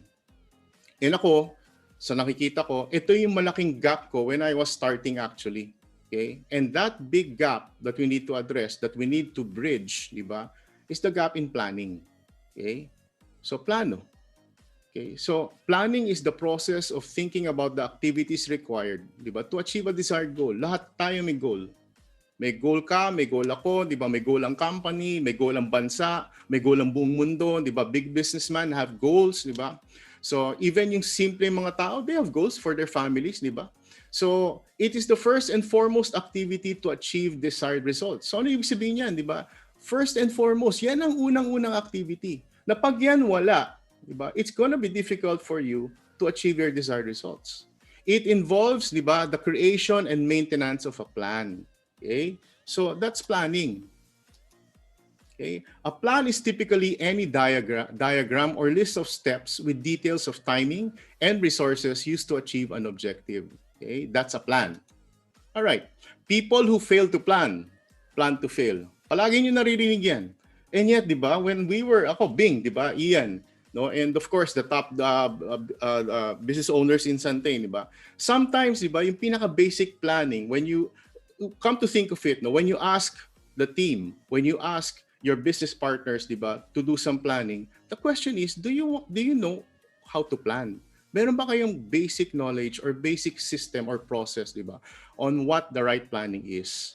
Okay? So, yung sinasabi nating people who fail to plan to fail, no? Maaaring nagagawa din natin simply because we want to plan, we try to do some planning, but sometimes, di ba, it's the knowledge of how to plan itself, yun ang kulang. Alright? So, let's talk about the process, okay? Ito, tingnan lang natin. Okay, very basic, guys, no? I want to lose weight and look sexy. Okay? So, sino dito ang who wants to lose weight and look sexy? Yan si Ian, di ba? O ako rin, di ba? Okay, lahat kayo, di ba? Okay? That is actually, di ba, a goal, right? So, when you have that goal, di ba? Okay, it's a very simple goal, no? Napaka-ordinaryong goal nito. Pero tingnan niyo, okay? Hindi natin alam na itong goal na to, kahit ordinaryo to, okay, there is planning involved and there is execution of the plan. Okay? So una-una tingnan natin, okay? Nakakatawa. Anong unang gagawin mo? 'Di ba? Mag-decide ka. Okay? There are actually, 'di ba, losing weight is not a joke. Medyo challenging to lose weight, 'di ba? Decide ka muna, 'di ba? Talagang when you're decided, actually there's commitment there, okay? And the next is what, di ba? Take a good stock of your past and present situation. Ano ba yung mga pinaggagawa mo? Di ba? Bakit ka lumaki ng ganito? Di ba? Ikaw ba'y natutulog na sa kusina, di ba? Or ikaw ba'y talagang parang 7 times a day ka kumain, di ba? Kaya ganito. Ano ba yung sitwasyon mo ngayon? Ikaw ba'y depressed, di ba? Dinadaan mo sa pagkain, kaya ka lumalaki. Ikaw ba'y hindi nag-exercise? Okay? So, ano ba yung circumstances mo, yung buong pamilya mo ba, walang exercise o mahilig kumain sa labas? You know what I'm saying, di ba? Take a good stock, di ba, of what's around you, past and present. Okay? Sabi nga ni Arnold Aha, di ba? Increase the flashlight. Tignan mo muna bago ka gumalaw, nasaan ka ngayon? And number 3, di ba? Measure. Get your numbers, record them. No, kasi nakakatawa, di ba? Okay, marami sa atin takot sa numbers. Mamaya di-discuss ko 'yan. Okay? Marami sa atin, di ba, when it comes to numbers, they shy away. No? And marami sa atin, pag tinanong mo, di ba, ang madalas ang sagot, whatever it is, marami bang tao, di ba? Kumusta yung seminar, kumusta yung house party, kumusta yung Zoom, di ba? Ang sagot lang palagi, grabe. But there are no numbers, di ba, to say, di ba, na maganda talaga yung nangyari sa seminar, ilan lang nag-join, so forth and so on. So, measuring, numbers actually dictate kung saan ka nakatayo ngayon. Measure. So if you're 150 pounds today, 170 pounds today, 200 pounds today, alam mo kung nasaan ka magsisimula. Okay? Kung yung waistline mo is 38, alam mo kung ang goal mo is 31, di ba? You need 7 inches na matanggal. So measure, and record them. And of course, di ba, set measurable goals. Sabi ko kanina, di ba, kung ang waistline mo is 37, dapat yung goal mo, okay, by numbers din. Measurable din. Kung ang weight mo is 200, dapat kung gusto mo bumaba, di ba, measured din by numbers. Kung gusto mo from 200, dapat ang measurement mo na pagbaba mo, let's say 135, alam mo yun. And of course, number 5, plan activities you believe will contribute to getting your goals. Ano-ano ba yung mga activities na? Siyempre, isipin mo. Diba? Magkikito ka ba? Okay? Anong klaseng diet? Mag-OMAD ka ba? Diba? O magte-10-day liquid diet ka ba? Anong exercise ang gagawin mo? Mag-hire ka ba ng trainer? Mag-gym ka ba? So forth and so on. Diba? So ito yung mga activities na pinaplano mo. And of course, diba, after planning the activities, and of course, all of these activities are geared towards getting your goals. Okay? Work on your plan. Ito na yung implementation, execution. Okay? And when you work on your plan, diba, syempre, since you made the firm decision, importante mag-commit ka. Kasi it's not really easy. Working on a plan, magandang plans di ba? Uy, maganda, highfalutin, di ba? Okay, lahat ito, di ba? Lahat ito pwede mag-contribute to my goal. But when you start working in your plan, in all probability, it will not be easy. In all probability, you will go out of your comfort zones. Okay? But you have to commit and you have to work on your plan consistently, okay, and committedly. And of course, monitor. Paano mo lalalaman, di ba, kung papunta ka na ron, di ba? If you don't monitor. So every week, maybe you take measurements, di ba? Every week, maybe yung weighing scale, di ba? Or yung tape measure, may measure mo sarili mo. And for you to know, di ba, if you're making progress or not. And if you will notice, di ba, lahat din yan are based on numbers, based on data. Okay? And of course, evaluate. Kasi 3 weeks ka na, 4 weeks ka na, 6 weeks ka na, nag-exercise, nagda-diet, bakit ka hindi nababawasan? At paano mo malalaman yon? Dahil minomonitor mo at sinusukat mo yung start point mo up to the present point. Okay? So evaluate. And of course, di ba? Last and not the least, di ba? Okay? When you evaluate, di ba? You adjust. All right? So, okay. It's the same with operating, managing, and growing your Sante business. You need to map out your plans clearly and implement your plans well to achieve your objectives. Okay? So, self-explanatory. Right? I want to share with you, ito i-share ko lang sa inyo, no, in simple terms, how we do our strategic planning every year so you can be guided. Mag-guide tayong lahat and also have a model you can follow. So pwede niyong sundan to. Ang maganda pa nito, di ba? Okay? Pwede tayong maging aligned because ito yun, no, you can follow for your own strategic planning sessions with your groups. Okay? So ito yung gagawin nyo sa mga grupo ninyo. In fact, the planning I'm going to share with you, the planning process I'm going to share with you, it's very, very simple. Okay, you can do it for yourself and you can do it, di ba? You and your team. Okay, gusto niyo ba 'yon? So you can start you can start, di ba, getting your you can start 2021 right? Okay? So it all starts actually, di ba, again with a plan. All right? So identify, the first thing you have to do, di ba, is identify your past year's highlights and lowlights. Okay? Para kang, di ba, 'yon. Ano ba yung saan ka nanggagaling? Okay, so ano ba yung performance highlights and lowlights nung 2020 mo? Okay, so identify niyo yan, di ba? Okay, so let's see. Di ba? Ano ba yung mga highlights, di ba? Siguro, di ba? I do believe we share all of this, di ba? Okay, sales bigger than 2019. Mas malaki ang benta ng ano, si boss. Malamang sa inyo, di ba? Tama ito, di ba? These are just examples, ha? More ED qualifiers than 2019 sa grupo mo. Okay? So maybe, di ba, one of the highlights is, uy, nakasave ako sa budget. Bakit? Dahil sa quarantine. Imbis na pupunta ako sa probinsya, nagta-travel ako, di ba? Isa sa mga highlights ko, nakasave ako. Okay? And of course, di ba, pivot of team to online communications and e-commerce. Mabilis nag-pivot ang team, no? From offline, di ba, to online. Highlight yon. Discovery of a more productive business platform. Actually, we all realized, di ba, na 2020, no, because of this COVID thing, na meron palang platform that's more productive. In fact, it's more comfortable, it's more productive, more convenient, di ba? So that's one of the highlights actually of 2020 na pwede rin sa inyo, di ba? And of course, di ba, readiness for work from home business for us management, di ba? And sa inyo. Okay? So these are just example. Ano ba?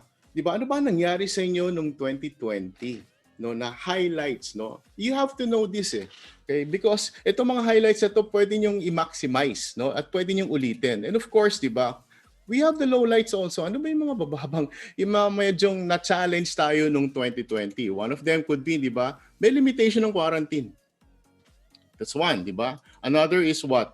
COVID-19 infection threat. Di ba? Totoo naman yun. Di ba? Pwede kang mahawa, di ba? Pwede kang magkasakit. There is always a threat. Kaya takot ang tao. That's a lowlight. Di ba? Logistics limitation that hampered sales momentum.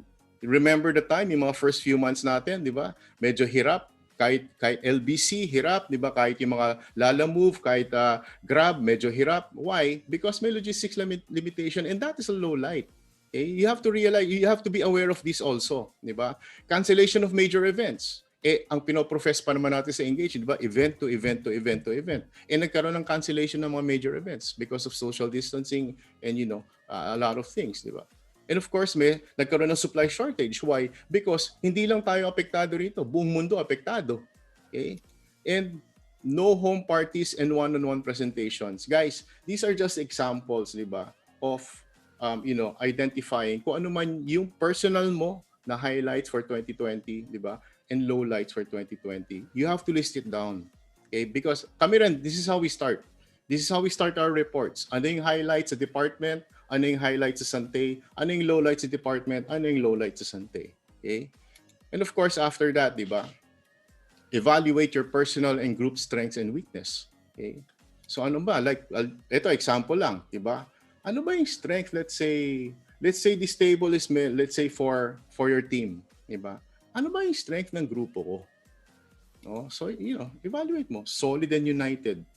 Okay? Solid and united ng grupo mo. Pangalawa, di ba? Most follow the engage system. Ibig sabihin, may sistema. Kung hindi man engage system, di ba? Yung system na sa ano mo, that you have implemented, sinusundan ng mga grupo mo. Okay? So that is a strength. Di ba? Products are essential. Okay? Sante is ready for work from home operations. So it's also strength. So when you say strength, kasi internal yan, not only sa team mo, internal sa company. Okay? And of course, adapt offline and online. Yung mga grupo mo, kayang-kaya nila kahit offline, kahit online. Kayang-kaya nilang mag-adjust. Okay? That's a strength. Achievers with a go get them attitude. Okay? And then, ang daming strength that you can identify. Knowing the strength actually, di ba, of your group, no? And yourself, of course, di ba, that's a very good starting point. Kasi alam mo kung ano yung pwede mong i-maximize. Kasi ito yung strength ng grupo mo. Ito kami ngayon. Ito yung strength, ito yung power, at ito yung kayang gawin, no, ng grupo ko. Okay? But of course, di ba, when there is strength, the next thing that you need to do is to evaluate, di ba, and identify ano ba yung mga weaknesses.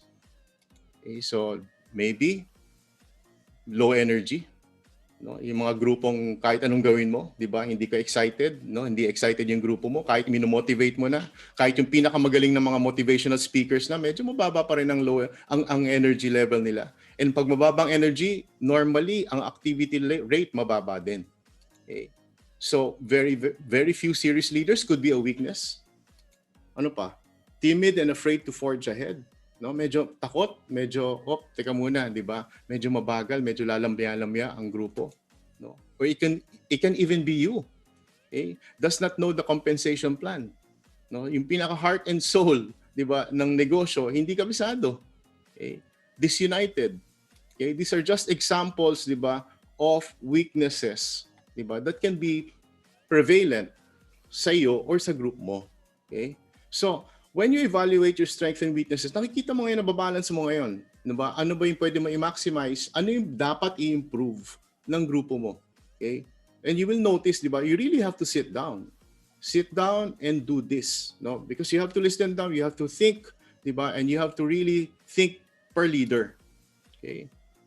So, yan. Of course, di ba, assess the opportunities and threats around you. Okay?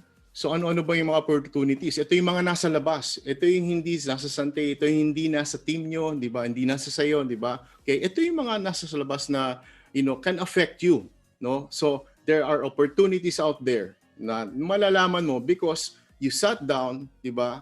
And thought about it, and you will start to realize na, wow, kahit pala may COVID, kahit pala may ECQ, kahit pala may ganitong bagong virus strain, di ba? Ang dami pang, there are so many opportunities out there that you can maximize.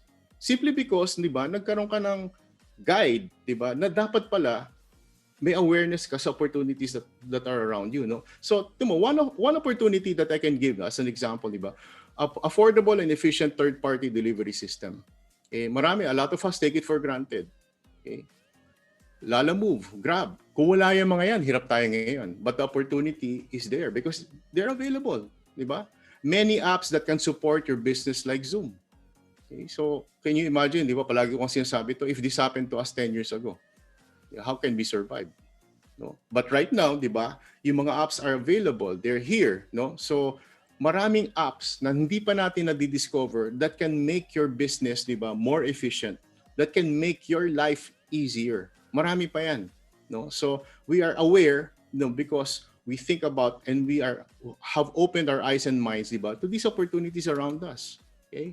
Many people are looking for sources of income. Palagi natin pinag-uusapan yan, no? Because of the economy, medyo bagsak, diba? And of course, another example is many are looking for health products. Kaya siguro tayo talagang, di ba, ang ganda ng movement ng product natin, no? And of course, internet service is cheaper now and faster. Hindi katulad nung araw. Okay? So it's an opportunity, di ba, to do business online. Okay? And of course, di ba, social media. Sobrang popular na ng social media ngayon. Na in fact, hindi lang siya pang social, pang business na rin siya. So again, di ba, guys, sit down, di ba? Be aware of your surroundings. Kasi baka marami ka pang hindi nalalaman at hindi nare-realize that there are so many things out there that's available to you na hindi mo pa na-maximize. One of them, perfect example is Zoom. Na ma-maximize lang natin ang Zoom, di ba? Because kailangan. Kailangan. Bigla tayong nagkaroon ng ECQ, right? But it has been around for so many years. Ngayon lang natin na ma-maximize to. Ngayon lang natin na-realize how helpful it can be. Okay? And of course, di ba, if there are opportunities, meron ding threats. Ito, dapat din, malaman mo rin, ano ba yung pwede mag-threat sa negosyo mo? Okay? And one of them is just, sample lang, di ba? A lockdown is a threat. Di ba? Competition is a threat. Okay? Ano pa? Change in government regulations. No? Pwedeng magbago bigla eh. Hindi mo alam eh. Because of what's happening, di ba? It can be a threat. No? Baka pwedeng tamaan ang negosyo natin. Di ba? Infections and deaths, di ba? Yun ang mga pwedeng threats na pwedeng mangyari sa'yo. Di ba? And of course, di ba? Ito, palagi kong ginagawa ito when I was still networking. No? Aside from knowing, di ba, the whole totality of the group, di ba? Ang ginagawa ko, I know my leaders. No? Nililista ko yan. Nagbibilog-bilog ako, tinitingnan ko sino ba yung mga leader ko. May mga criteria ako dyan. Okay? Leaders are, these are my active business partners, no? And I know them, ano yung strength nila, iniisa-isa ko yan. Ang strength, let's say, who do I see on screen right now? I see Yana. Yana, ang strength ni Yana is this one. Okay? Ang strength ni Yana, magaling siyang mag-motivate.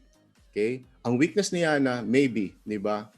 Hindi, joke lang, boyfriend niya sasabihin ko. Alright, okay. Joke lang yan Okay. Maybe ang weakness niya, di ba, mahihain siya. Okay? So at least, di ba, kahit paano, di ba, I know the strength of my leaders, di ba? And I know, I sat down, okay, and assessed how I can help them improve themselves. Because when they improve themselves, di ba, definitely, di ba, they improve their business. Okay? So, gawin niyo yan, no? When you're planning, okay? Assess niyo ang leaders niyo. Sino ba talaga yung mga seryoso? Sometimes, sobrang nating busy, di ba? Kakabenta, recruit, di ba? Sometimes, nalilimutan na natin, di ba? I-assess, nasan ba ngayon, at this point in time, ang sitwasyon, ang strength, yung weakness, ang opportunities, di ba? Ng team and yung mga leaders. Alright? Know your leaders. And of course, di ba? Identify your key result areas. Ito, very critical to, guys. Okay? The term key result areas refers to a short list of overall goals that guide how an individual does their job or general achievement and progress goals for an organization or one of its divisions. Okay? So, ano ba yung mga ito lang? Ito lang ang titignan nyo. Okay? And the rest actually are all related to these three. Ano ba yung una, di ba? Sales. Sabi ni Eric kanina, di ba? Sabi niya, mahirap habulin talaga ang income. Right? See? So, when you talk about sales, you're pushing products, you're sharing products, okay? And when you look at it, di ba, it's very, very much contributory, di ba, to helping people live better lives. Sales. Kasi ang product natin right now is essential. The more you sell products, okay, the more you help people. So, ang babantayan mo, di ba, okay, yung volume mo. No, babantayan mo yung volume mo, di ba? And mamaya I'll teach you, di ba, how to do that, no? A very simple and in simple process actually, no. And of course, is pang babantayan mo yung sponsor. Ano ba yung sponsor? Recruitment. Remember, one of our directives this year, okay, to prepare us not only for 2021 but also for 2022, di ba, is massive growth. And sponsorship is one of them. Kasama yan. Okay? Para lumaki ang sales mo, you need more people inside. You need more people inside doing the business. Okay? Doing the business seriously as you are doing it. Okay? So, babantayan mo yun. Ilan ba yung pumapasok sa organization mo? Ilan yung lumalabas, di ba? And of course, sustain growth. No? Sustain. Kasama na dyan leadership development, so forth and so on. Okay? So, tatlo lang. Now, whenever you do plannings, di ba? Okay, to make it very, very simple, ito lang muna ang titignan ninyo para hindi kayo masyadong cluttered, hindi kayo masyadong nakukomplicate at nasisindak ba? Ano ba itong mga planning na to? Ano ba itong mga KRAs na to? Ito lang yung tatlong area na importante, di ba? At this point in time na babantayan nyo. Because when all of these fall into place, when all of these are, go up, isa lang ibig sabihin yan, okay? Yung hindi nyo hinahabol na income, okay, darating yan. Alright, so identify your key result areas, di ba? Sales. Okay, ito na tayo. Okay, nitty-gritty. I hope you guys are taking this down because this will help you talaga grow year after year. Okay? So, ano ba yung sales na titignan mo? Ano yung babantayan mo? Di ba? Because you're doing business, kailangan bantayan mo to. Number one is your personal volume. Okay, bantayan mo yan. Okay, and madali lang yun kasi personal eh. And you know what? Sante has provided us actually, di ba, with a very good back-end office. Mababantayan mo yan. Okay? And of course, di ba, yung group volume mo. Ba, ano ba yung group volume mo?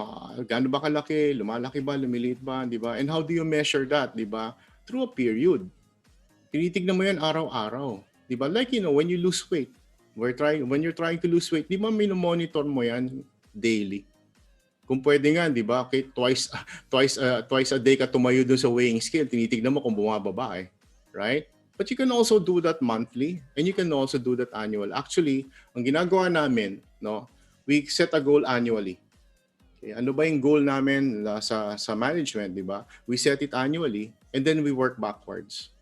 Okay, we work backwards, di-divide namin yan into monthly. Doon namin binabantayan yan.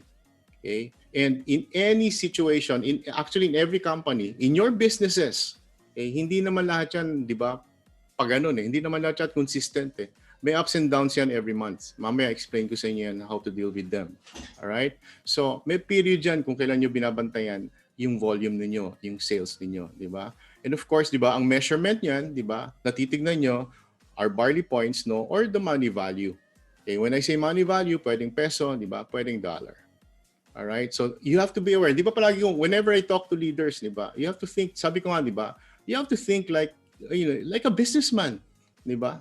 You have to think like this. Okay? Kasi kung puro power lang, grabe lang, di ba? Lahat ng tanong sa inyo, power, grabe ang sagot. Di ba? Ganun din yung mga downline nyo. Puro poweran lang na puro grabehan lang. Pero when you look at the numbers, di ba? Which the numbers tell the truth. Di ba? Yun, grabe nga. Grabe ang baba. Grabe ang resulta kasi puro poweran lang. Alright? So, importante to. Okay? And of course, di ba? Identify your key result area saan? Sa sponsor. Sponsorship.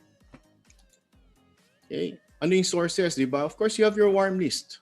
Okay? Ang warm list mo, di ba? Yung mga kilala mo, di ba? And of course, your cold list, no? Or through e-commerce. Alright? Ano yung period, di ba? Again, di ba? Ito yung ginagawa rin namin, no? Sa negosyo natin, critical yung number din ng organization. The more people that are in the organization, the more people that will move the products. Di ba? Do you agree? Di ba? And the more people that do the business in its entirety, the more chances of you expanding your business in terms of number of people. And the more people that are coming in, the more chances of you to expand globally.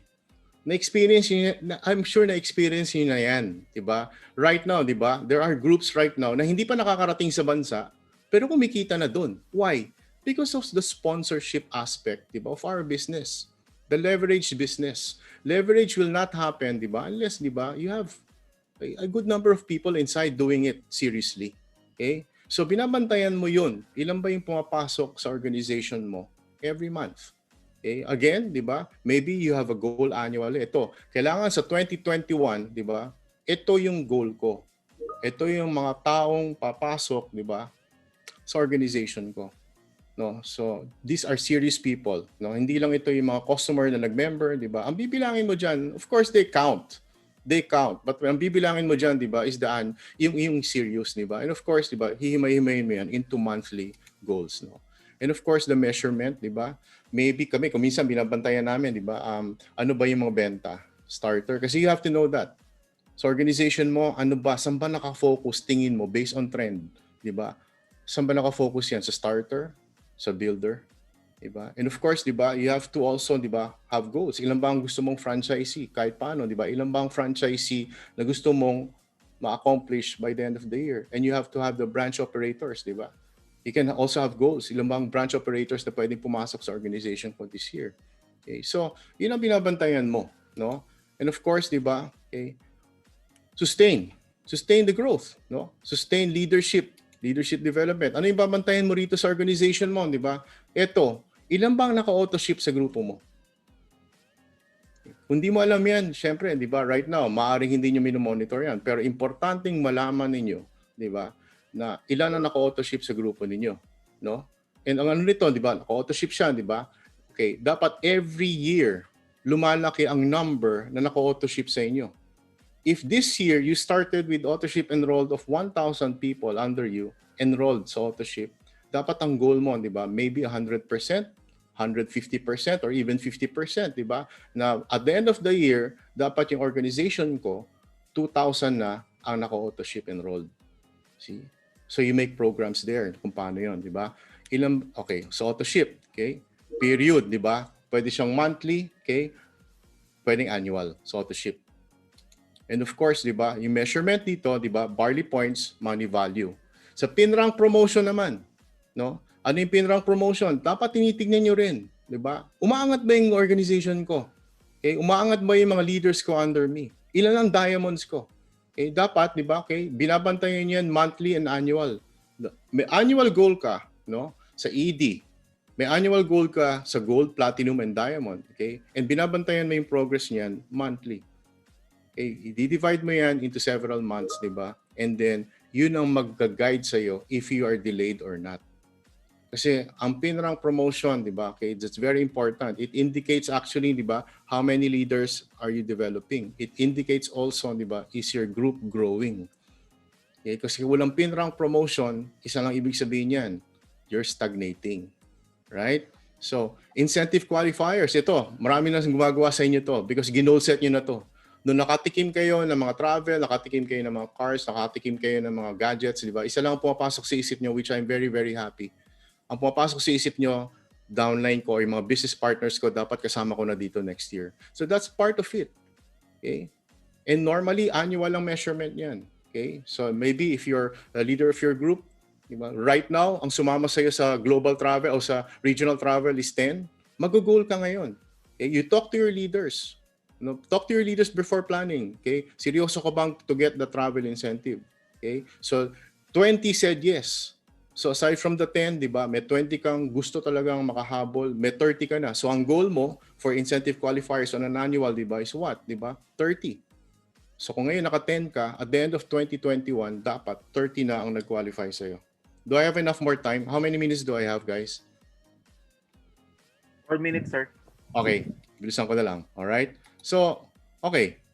So, kasama din ng performance bonus, di ba? Okay. So, alright. Result areas. Okay. Set your goals, no? Ano ba yung goal mo? Like sales, di ba? I-divide mo yan. Very simple lang to. Okay? I-divide mo lang into 12 months. Alright? Pero, ito, hindi ganito kasimple to when you really look at it. Ituturo na lang namin sa inyo to. No, kung paano nyo gagawin ito. No? But basically, you can divide it. Kung ang goal mo is 12 million, di ba? You can divide it into 12 months. 1 million each month. And dun mo malalaman kung nade-delay ka o hindi. Di ba? Number 2, okay? Ilan ba yung business owners na pumapasok? Example, 1,000. Yun ang goal mo. Okay? At the end of the year, kailangan meron akong 1,000 na bago. No? Franchisees, 10. And branch operators, 2. Another example is sustain, di ba? Ilan ng business partners auto-ship enrolled? Maybe 600 auto-ship or 1,000, so forth and so on. New partners enrolled, no? Or, di ba, pin-rank promotion, okay? Meron kang ED Gold, Platinum, Diamond, di ba? Merong 300, may 150, may 75, may 30 na Diamond. Or, di ba, ayan, car allowance, 10. Regional travel, 35. So at least may guide ka ngayon. Di ba? May guide ka ngayon kung ano ang gusto mangyari ng team. Of course, this is all planned with the team. Alright? So, now the strategic plans, di ba? Ito, gagawa ka ngayon ng plano para nun, makuha mo yung goals mo. Alright? So, one plan, di ba? Maybe, no? Example lang to, di ba? Okay? Incentive program for biggest sales volume for each month. Gagawa ka ngayon ng incentive program. Ano ang result area affected nito? Sales. Gusto mo mag-increase ang sale mo, di ba? Gumawa ka ngayon ng strategic plan. No, para mag-increase ang sale mo. Maybe ang time frame mo dito is monthly for 6 months. Ang budget mo dito maybe 6,000. Okay? Another example is recognition awards. No, sales, sponsorship, and sustain ang tinatamaan yan. Okay? Because pag na-recognize, gaganahan. Gaganahan magbenta, di ba? Gaganahan mag-sponsor, di ba? And of course, di ba? Gaganahan siya to stay, no? And do the business seriously. Monthly yan, 12 months, nagre-recognition programs ka, nagre-recognition awards ka, so forth and so on, no? So marami kang pwedeng gawing strategic plans, di ba? Okay? So bonding session with leaders, di ba? Engage immersion campaign, di ba? Skills training, no? All of these are geared towards getting your goals in the 3 result areas that I mentioned, no? So importante yan, malaman mo muna yung key result areas para alam mo kung ano yung, and of course yung goal mo, para alam mo kung ano yung mga strategic plans na implement mo. Alright? So work on your strategic plans, no? And of course, di ba, ang kailangan dyan is discipline. You have to be consistent. Alam niyo naman yan, di ba? Of course, monitor and evaluate regularly. no? And repeat the process yearly. I just want to go to the monitor and evaluate regularly. Kami sa Sante actually, no, we meet, Mancom meets once a month, di ba? Why? Because we monitor and evaluate what's going on. No, not only in terms of sales, we all, in terms of support, di ba? So MIS, operations, di ba? Pinag-usapan namin yan, okay, monthly. Why? Because we want to know where where we are at, di ba? Towards our goals. Okay? So we will, para hindi rin kami caught by surprise kung may mga challenges, so forth and so on, no? And of course, repeat the process yearly, no? And dapat nito sa atin, share ko lang sa inyo, di ba? At the end of the year, maybe November or October, dapat ginagawa niyo na to. Okay, ginagawa niyo na to para pagdating ng January, ini-implement niyo na lang. Okay? And then mid-year, quarterly or mid-year, dapat noon you gather again, di ba? And review your plans and your implementations. Para noon mag-realign uli kayo. Baka hindi na kayo naka-align sa goals ninyo. Okay? Hindi nyo na implement yung tama. Or kailangan mag-tweak ng plan ng content. Okay? So, one thing that is, malapit na matapos, no? Just to land this, di ba? Let me talk about data. Okay? Data is very important. As you will notice, okay? Huwag kayong matakot sa numbers. Huwag kayong matakot sa data. Okay? Because data is knowledge. It's knowledge, no? Make informed decisions. Eka nga, di ba? Good data provides indisputable evidence, while anecdotal evidence, assumptions, di ba? Mahilig tayo dyan eh. Ina-assume lang natin. Or abstract observation might lead to wasted resources due to taking action based on an incorrect conclusion. Okay?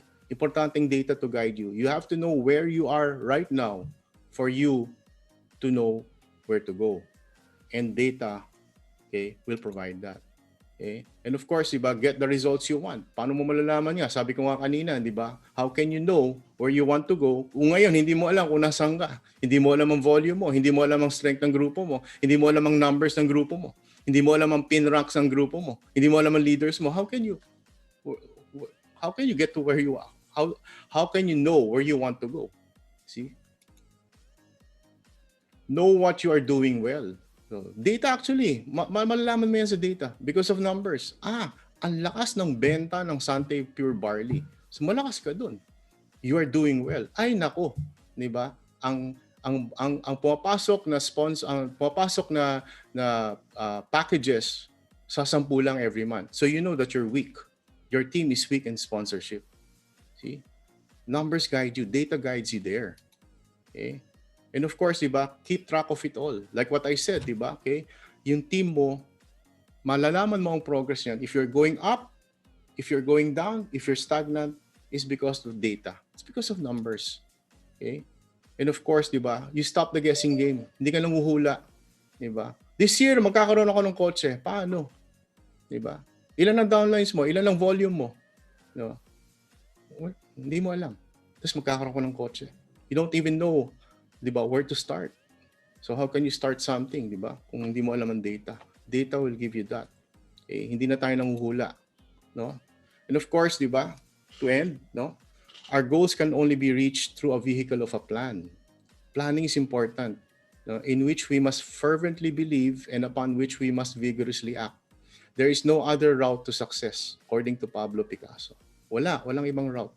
Planning is very, very critical, and we are willing to teach you that, di ba? And of course, according to Thomas Edison, good fortune is what happens when opportunity meets with planning.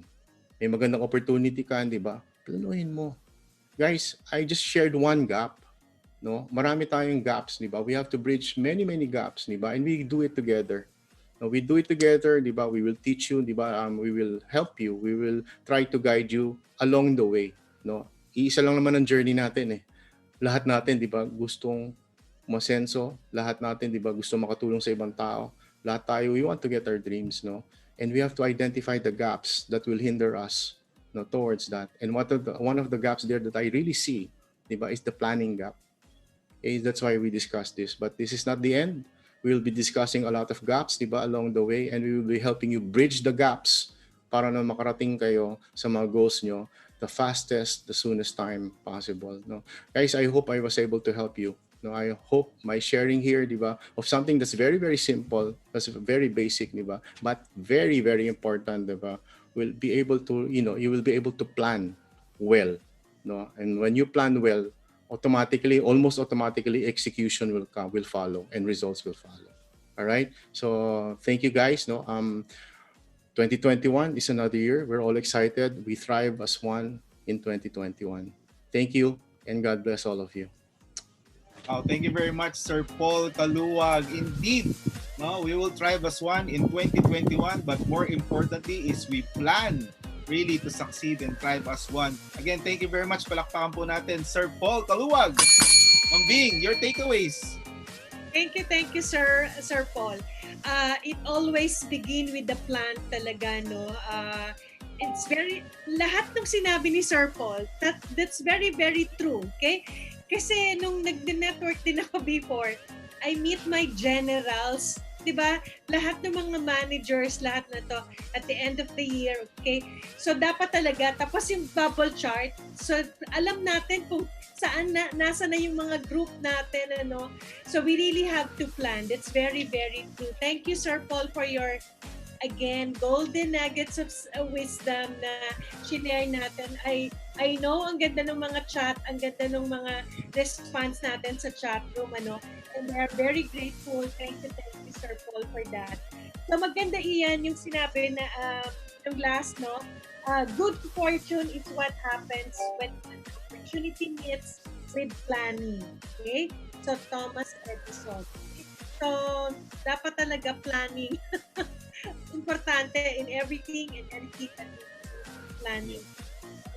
Yes, lagi natin naririnig yun, no? If you plan to fail, no? If you plan to fail, you fail to plan. So start planning to win this 2021, and thank you very much talaga, Sir Paul. That 30 minutes is like, wow, the compass for everybody. It will give them the direction they want for 2021. So again, our Managing Director for Filipino Operations, palakpakan po natin, Sir Paul Kaluwag. That's speaker number 3, ladies and gentlemen. Now we go to speaker number 4, and Miss Bing will introduce our next speaker. Ma'am Bing? Okay, so short profile lang din for our next speaker. Sante Hall of Famer and self-made man, one of the most successful Sante's business owner, consistent high performer, have the determination to work harder than most. Loyalty is one of his most admired traits, no? Actually, ginawa ko lang tong profile niya, okay? Car Travel Qualifier, our Orange Diamond Executive Director. Let's all welcome Mr. Jun Francisco. Hi, Jun. Wow. Good afternoon, good morning, good evening sa ating lahat, okay? Especially sa mga ating business partner, no? Hello guys, natuto ba yung karamihan sa atin o natuto ang lahat? Correct.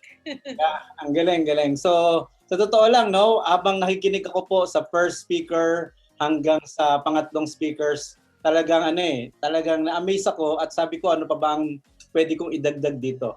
But again, partners, no, siguro before I start, sino ba si Jun Francisco bago siya nagsante?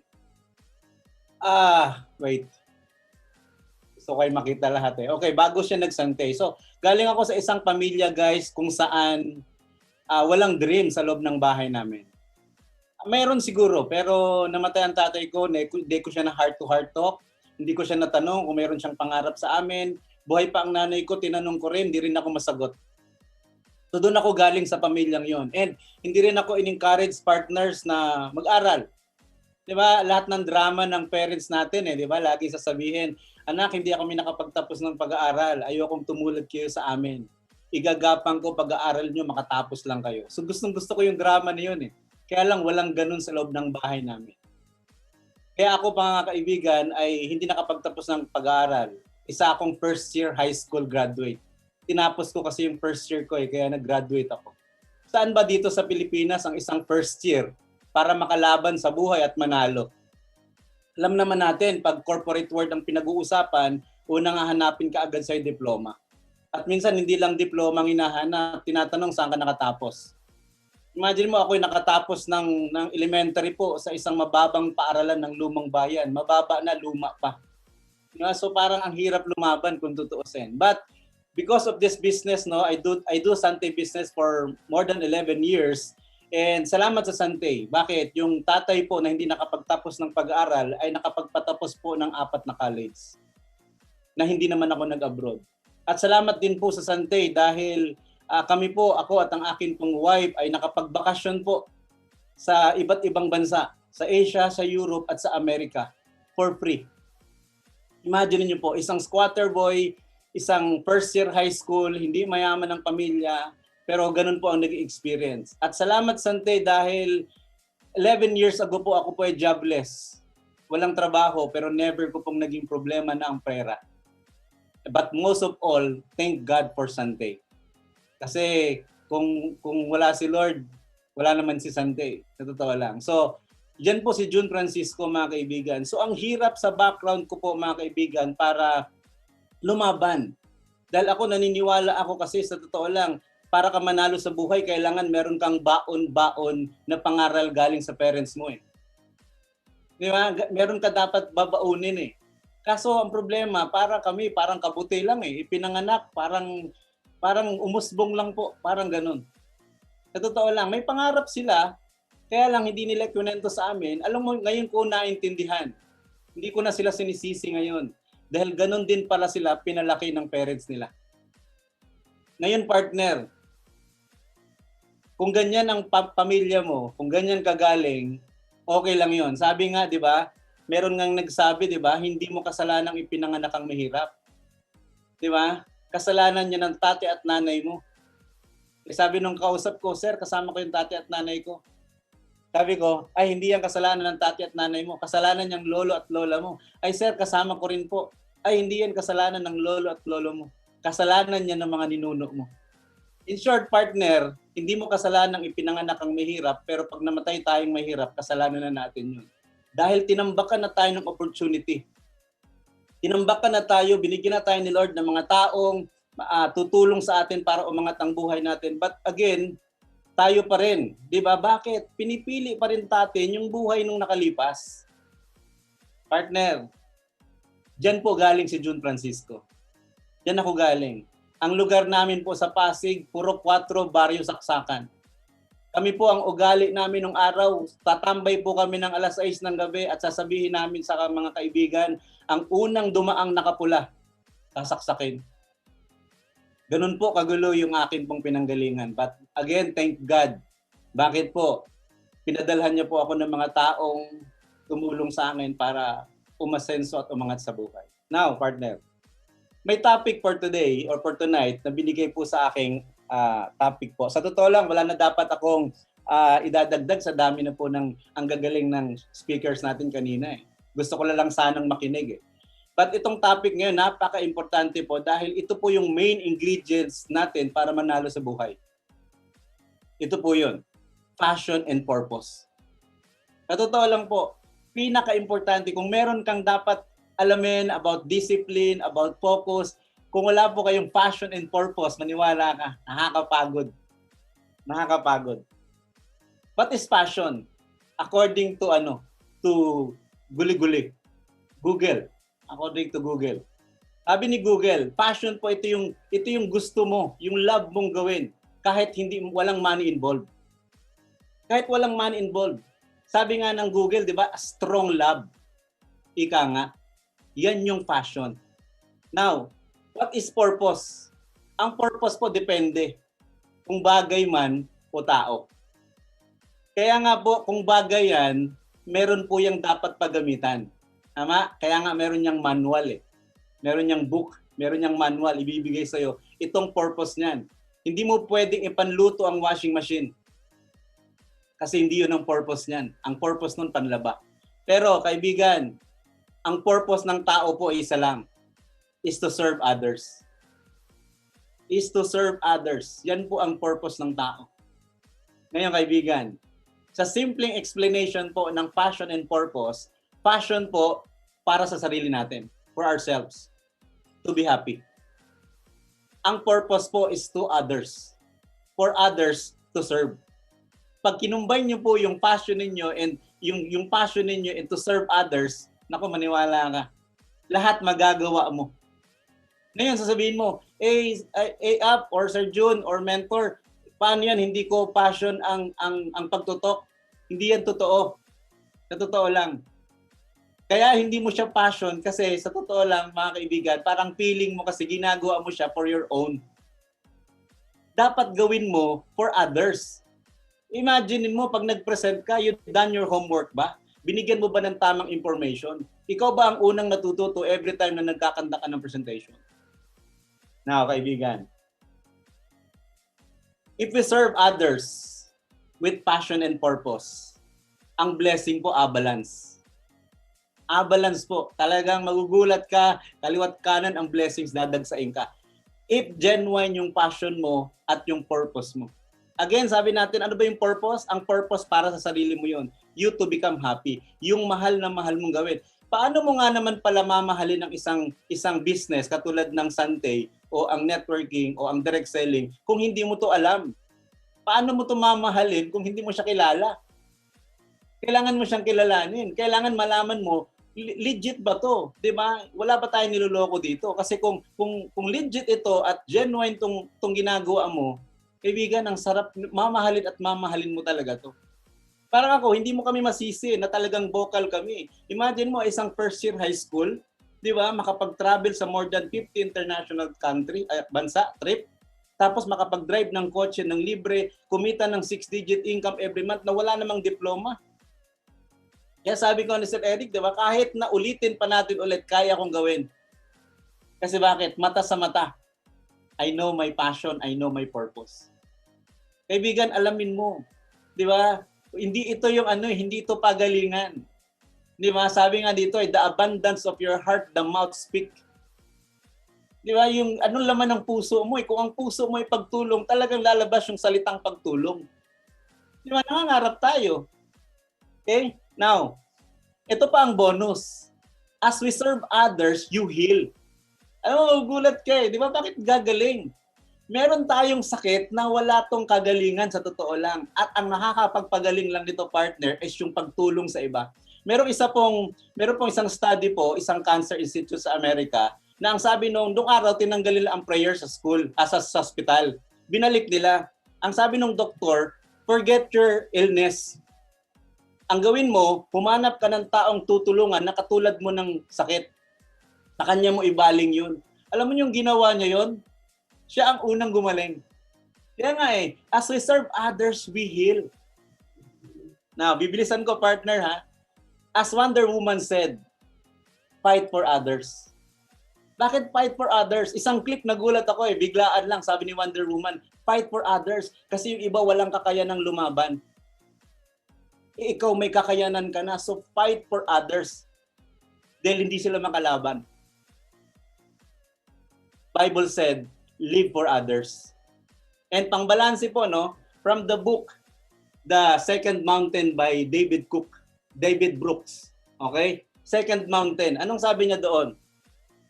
Serve others but not for them to be slave. Naglilingkod tayo pero hindi tayo alila. Di ba? Nagsiserve tayo dahil yun ang purpose natin sa buhay. Yun bang kailangan mong kunin ang dreams mo? Anong kinalaman nito sa purpose? Pag nakuha mo yung dreams mo, partners, hindi ka lang magiging happy. Alam mo anong maganda dito? Naging inspirasyon ka sa iba. Dahil kung nakaya mo, makakaya din nila. Yun ang isang tulong na hindi mo alam, nakatulong ka. At yan yung purpose na yun.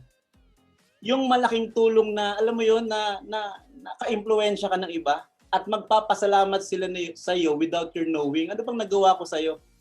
Yung pala, na-inspired mo lang sila, naging inspiration ka lang nila, na kaya mo, na kaya din nila.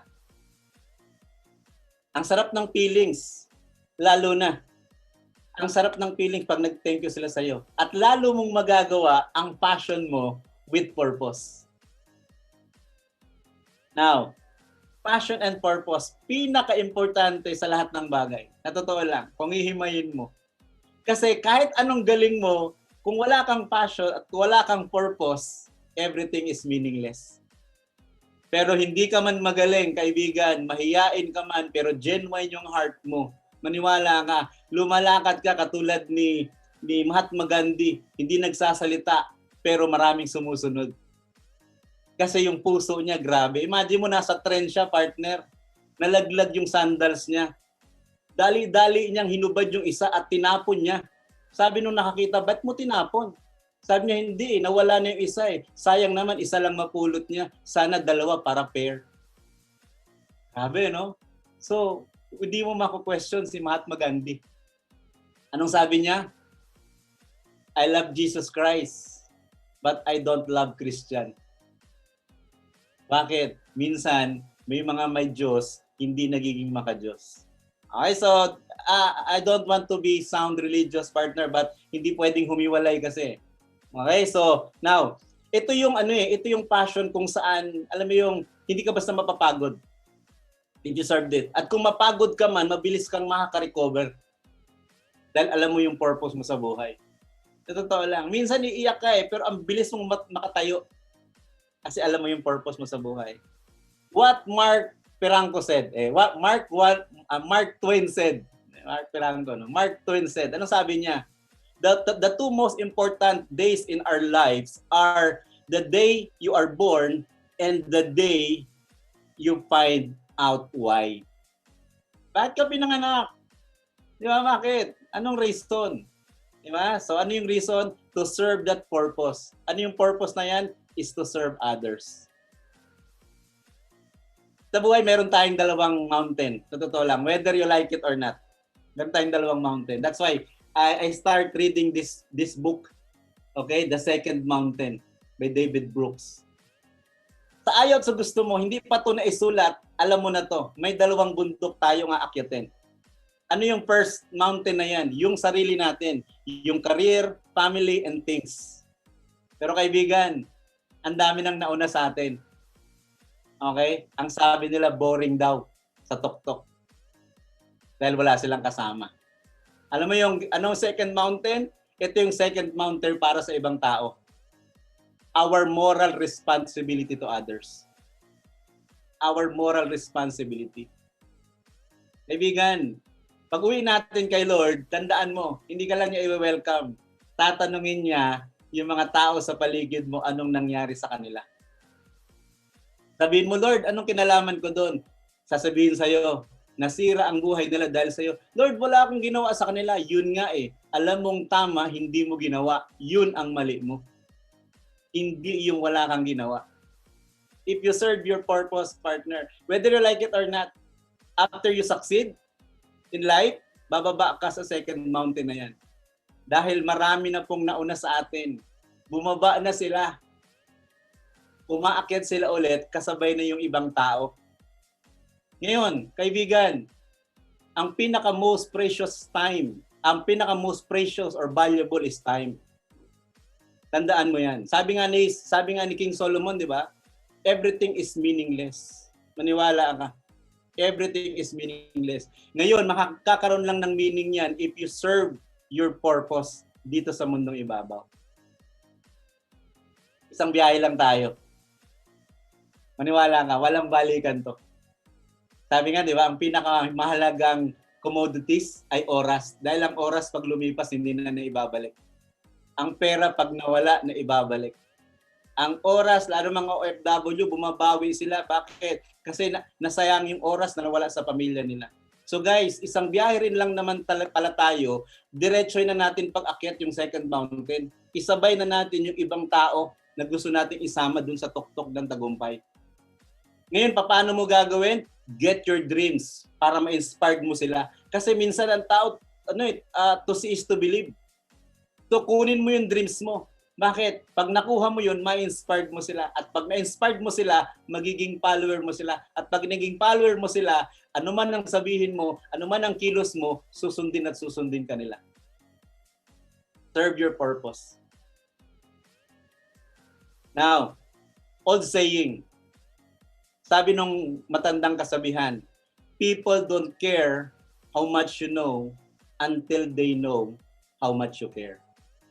Wala naman silang pakialam talaga kung ano yung alam mo Alam mo nung pakialam nila?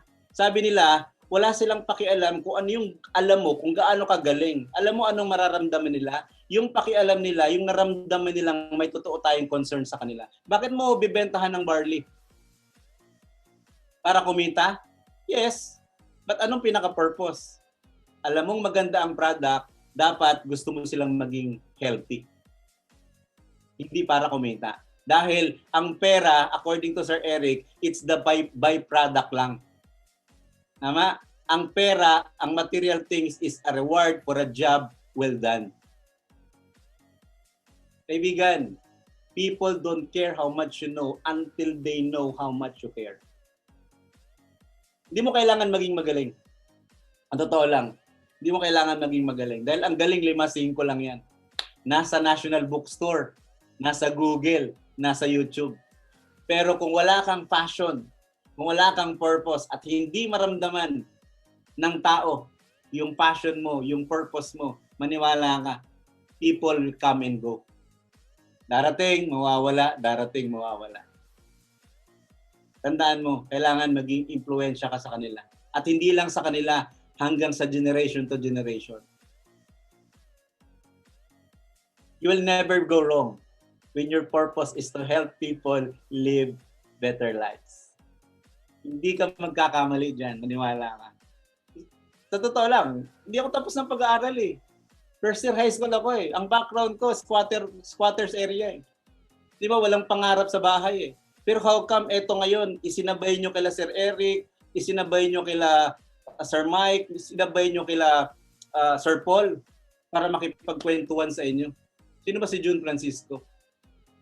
Pero isa lang ang alam ko talaga. Nung nagsisimula ako sa Sante, day 1 pa lang pinusuan ko na. Merong isa pong partners tayo sa Dubai, nag-Zoom meeting kami. Ang sabi niya sa akin, Sir, seryoso ako sa business ng networking. Sir, seryoso ako sa business ng Sante. Pwede nyo ba, meron akong tanong sa inyo, sir. Sabi ko, sige bro. Okay, ano yung tanong mo? Sabi niya, ano yung mali na ginawa mo nung nagsisimula ka sa Sante? Sabi ko, bakit? Kasi hindi ko nagagayahin yan at hindi ko nagagawin yan para hindi na magsayang ng oras. Sabi ko, what a good question. Di ba? Yung matalinong tao, marunong magtanong ng tamang tanong. Kaya nakakuha ng tamang sagot. So, pause ako for a while, siguro seconds lang. Sabi ko, bro, pasensya ka na. Wala akong maalalang mali. Siguro kung meron man napaka-minor, kaya hindi ko maalala. Ganito na lang. Since day 1, pinusuan ko na si Sante. Since day 1, pinusuan ko na ang product. Nakipagdebate na ako sa mga dapat kong debatihin kung may future ba talaga ako dito sa business na to. Pinusuan ko na siya. Kaya nga po, every time na nagkakandak ako ng presentation, na kahit wala po akong result, nagbabrand sila. At mata sa mata yun. Nung tinanong ako kung kumikita ka na ba ng 100,000 per month, sabi ko hindi pa. Kung kumikita ka na, kung may coach ka na ba, sabi ko wala pa. Kung nag-travel ka na ba, sabi ko wala pa. Pero sabi ko, sir, tignan mo ako sa mata. At tanungin mo ako ulit 5 years from now, sasagutin kita ng yes. Sabi niya sa akin, bakit mo nasabi yan? Sabi ko, back up tayo ng magandang produkto at magandang kumpanya. And I know this business, sabi ko, napakaganda ng business ng network marketing. Ginanong ko sila nung time na yun. Wala pa akong nakitang industriya na katulad nito na tumutulong sa tao para ka umasenso. Napakasimple, di ba? If you are binary, di ba? Payamanin mo sa left, payamanin mo sa right, anong mangyayari sa'yo? Hindi mayaman ka rin. Di ba? And why I love this network marketing business o direct selling business? Because ang unang networker, si Lord Jesus Christ. Kumuha siya ng 12 downlines, Judas pa yung isa. Di ba? Napakaganda ng negosyo na to. You need to be proud this business sa negosyo ito. At sa totoo lang, no, people's business tayo. Blessed tayo na nagkaroon tayo ng magandang product. Blessed tayo na nagkaroon tayo ng magandang company. Pero sa totoo lang, partners, our business is people. If you serve with passion, with purpose, you will never go wrong. Okay? So, guys, maraming salamat sa inyo. Gusto kong iwan sa inyo yung himayin mo yung purpose mo, himayin mo yung passion mo. Hindi yung totoo yung hindi mo passion yung mag-talk, hindi mo passion magsalita. Hindi yan totoo. 'Di ba? If your passion is people, if your purpose is people, lahat ng bagay matututunan mo. Naniwala ka. Sabi nga ni Sir Joel Luyong, di ba, ni Mentor Joel, ang good news, all things are learnable. Ngayon, kaibigan, in Sante, we thrive as one in 2021. Okay? In Sante, live more and do more. My name is June Francisco.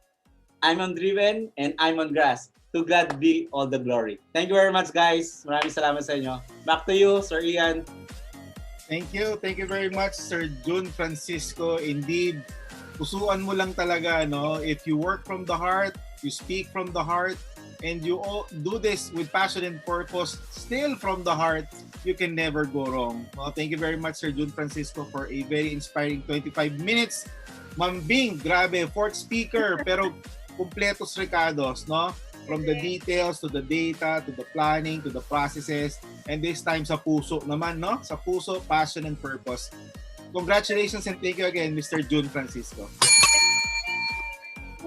Napakaganda talaga ng iyong mga share for tonight, ano? For sure, dami-dami na namang nakinig sa atin at natutunan. Serve your purpose. Yun naman talaga, di ba? Ano ba talaga ang purpose natin sa mundo? Why are we here, no? Napakaganda ng sharing mo. Thank you, June. Okay? So we go now with our next speaker, no? Last but not the least. Okay? So basahin ko lang din yung konting profile niya. He is one of the most successful Sante International business owner and is one of its Hall of Famer. He is also an active speaker in several Sante events, inspiring other people to start their success from within by letting go of the emotional baggage and engaging in continuous learning and to upgrade their skills and keep up with the evolving world. Millionaires, qualifier, incentive, lahat na, car, travel, with Sante for so many years. I'm very honored. Let's all welcome our Blue Diamond Executive Director, Mr. Joel Luyong. Magandang gabi po sa inyong lahat. Pilipinas, magandang gabi. Luzon, Visayas, Mindanao. Yes. Magandang araw po sa lahat sa buong mundo, lalo na sa mga nakikinig sa ating programa ngayon. Ako po si Mr. Joel Luyong, isa sa mga active leaders po ng Sante. Pagdating sa background, hindi po tayo nakatapos ng kolehiyo. Ang daming mga kwento na gano'n, no? Isa po ako doon. Panganay sa 12 magkakapatid. Sa simpleng kwento po ay dumaan sa maraming karanasan ng kahirapan, no? Sa sobrang dami ng hirap na naranasan sa buhay, ang hirap magkwento ng kahirapan. Ayun. At ako po ang isa sa mga pupwedeng maikwento o maging example ng isang taong nanggigil na makaahon sa hirap. Yan. Tama-tama itong topic ngayon, grit and grind. No, kanina pa tayo nakikinig mula sa first speaker hanggang sa fourth speaker. Ito na yung pinali ng ating kwentuhan ngayon. Ang dami na nating narinig ng mga detalye, mga ideas, pointers. Ang gagawin naman natin ngayon like sa pinagagalingan ko. Paano ba natin maiintindihan ng simple itong grit and grind, no? Siguro babalik tayo sa pinaka-basic lang naman. Basic, yung fundamental kung paano ba nangyayari ito. Okay. Meron pong 3 major causes that greatly influence our grit and grind. So pasuyo na lang po doon sa nag-ooperate na maipakita po yung ating slides. Okay. Para maging common po yung understanding natin, bigyan natin ng simpleng for a lack of better term, ano ba yung grit? Gigil. Yan, no? Mas pinakamalapit na po pwede nating maibigay na kahulugan sa grit ay gigil. And grind, galaw, no? Gigil na may action. So grit and grind. Gigil at galaw. So, paano nga ba yan? Like halimbawa, habang nakikinig tayo ngayon dito sa training na to, hindi pare-pareho ang response natin. Merong simple lang nakikinig, meron talaga nag-internalize, meron malamang habang nakikinig may ginagawa, di ba? Sa aktual na buhay, realidad ng buhay, sa pagnenegosyo, makikita natin, no? May mga taong kakaiba ang gigil, 'di ba? Mga ilang pangungusap pa lang ramdam mo na yung sinasabi natin tindi balahibo, pag grabe mga binibitawan. Pero may mga tao naman na parang wala lang, 'di ba? Parang 'di ba? Minsan dinidescribe natin ano lang, tarsier. Bakit nga ba? Saan ba nanggagaling ito? Ano bang hiwaga meron dito sa gigil na pinag-usapan natin? Okay. So, pwede na po ba natin makita yung ating slide? Hindi po. Sir Ian, sino po share screen kasi hindi po ako Ay, okay. Sige pa. Yan. Okay, dire-diretso lang ako tapos pahabol na lang ng slides. So may tatlong pangunahing pinanggagalingan ang gigil. Number 1, pwede niyo pong isulat habang wala pa yung ating slides, your self-identity. Ulitin ko, your self-identity. Paano ba binibigyan ng pagkakakilanlan ang iyong sarili? How do you identify yourself? How do you give meaning to yourself? There is a significant number of studies and scientific research that our intellect, our consciousness, the different dimensions of the mind reinforce the way you identify yourself. Yung galaw natin, yung paggawi natin, yung behavior natin ay nire-reinforce lang kung ano yung pagkakakilala natin sa sarili natin. So, our self-identity is a self-imposed identity, no? Wala pong magsasabi sa inyo na kayo ay magaling, kayo ay mahusay, kayo ay mabait. At sasabihin natin, totoo yung sinasabi niya. No? Wala pong valid sa mga sinasabi ng kahit sino sa atin unless yun ang sinasabi mo sa sarili mo. So hindi po totoo. Parang pasisimplihin natin yung practical application. Kanina, hindi totoo na mahiyain ako, hindi totoo na kaya ko mag-present. Totoo po yun na hindi yun totoo. Hindi ka mahiyain. Ang totoo, yun ang tingin mo sa sarili mo. Mahiyain. Hindi ako magaling. Hindi totoo yan. Yun ang tingin mo sa sarili mo. Hindi ako magaling. Lahat po tayo ay may angking galing. Hindi nga po pinag-uusapan kung kaya ko ba. Am I able? Naku po, punong-puno tayo ng kakayahan at abilidad. Ang tanong lang, nakikita mo ba yon sa sarili mo? Yung next slide, please. Diba? Para madali nating maintindihan. Ayan. Ayan. Diba? Paano ba natin iintindihin yung self-identity? O, tingnan nyo po. Sino yung nakaharap at sino yung nakikita niya nakaharap? No? Para madali natin ma-picture. Kasi malaki po ang kinalaman ng ating self-identity para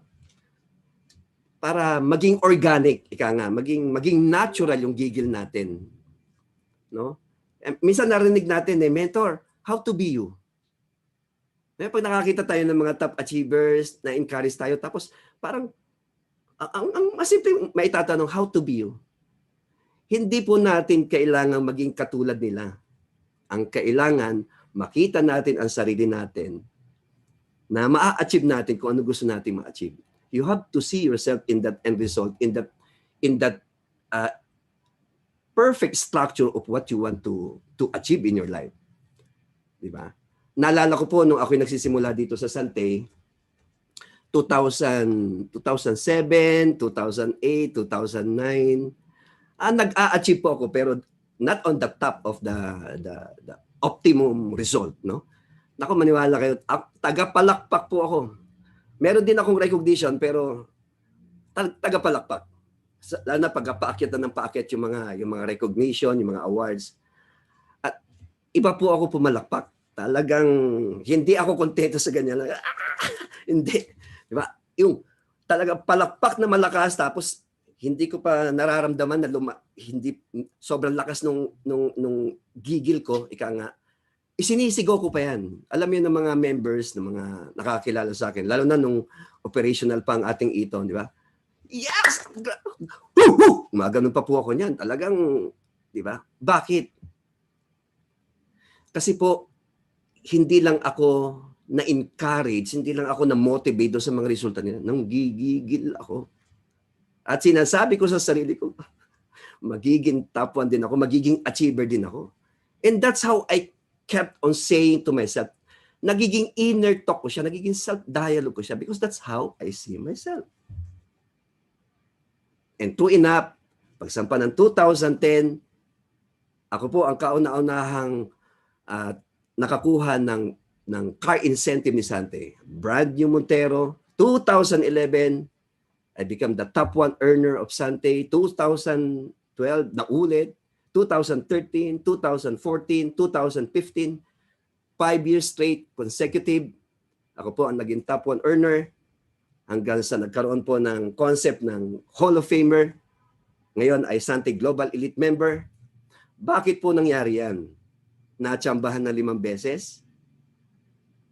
Tinatrabaho po yon. Pero ang pinakapusod ng science, ika nga, is because that's how I saw myself.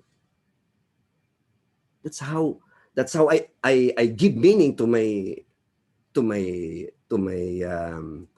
efforts. That's how I give meaning to all the endeavors and pursuits that I'm going into. Ganun ko siya binigyan ng kahulugan. And guess what? Kapag sinabi mo sa sarili mo na ganun ka at ikaw yun po yung interesting na importanteng maintindihan natin. Our intellect, our consciousness, our inner being will reinforce, will support in the same way that you believe and you recognize and you identify about yourself. So napaka-importante po na maintindihan natin ito. Kasi pag hindi natin naiintindihan to, lagi tayo nakatingin sa labas from the outside. Kailangan makita natin from the inside. How do you perceive yourself? Paano mo ba nakikita ang sarili mo? Kanina narinig natin yung passion, the vision, the purpose. Totoo po yan. Ang sarap pong namnamin yan. Pero meron po ako sasabihin na mas totoo po. Unless you understand who you are, unless you recognize who you are, unless you accept who you are, unless you give a clear definition of who you are, passion will not emerge. Vision will not be generated. So, it's a call of inner self growth and maturity na sa ginagawa. Kaya nga na sobrang na-overwhelm ako sa ganitong programa. Kasi ang dami natin mga insights. Sabi nga kanina, tinambakan na tayo ng napakaraming mga opportunity. Tinambakan na tayo ng napakaraming mga support system dito.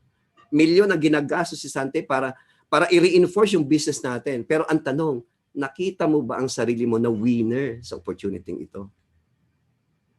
You must see yourself in that picture, in that mental image. So napaka-importante po para hindi na tayo nahiwagaan. Bakit minsan lobat ka? Bakit minsan nagigigil ka? Oh, check the way you see yourself. Check the way you identify yourself. Di ba? So, lalo na kanina, ang ganda ng mga detalye na binibigay po sa atin, paano gumawa ng planning, paano planuhin itong taong ito. But unless you see yourself achieving this year, nothing will happen. So you must see everything from within. Diba? Hindi po natin kailangan ng confirmation from the outside. Mentor, sa tingin mo, kaya ko talaga mag-diamond? Hindi nga. Kaya ko rin mag-qualify? Talaga? No. Di ba? Nobody can make you a winner unless you yourself see yourself a winner. Alam niyo po, pagka ikaw mismo ang unang naniniwala at ikaw ang unang nagsasabi sa sarili mo na, yes, I can achieve this, I can achieve that. You are unstoppable.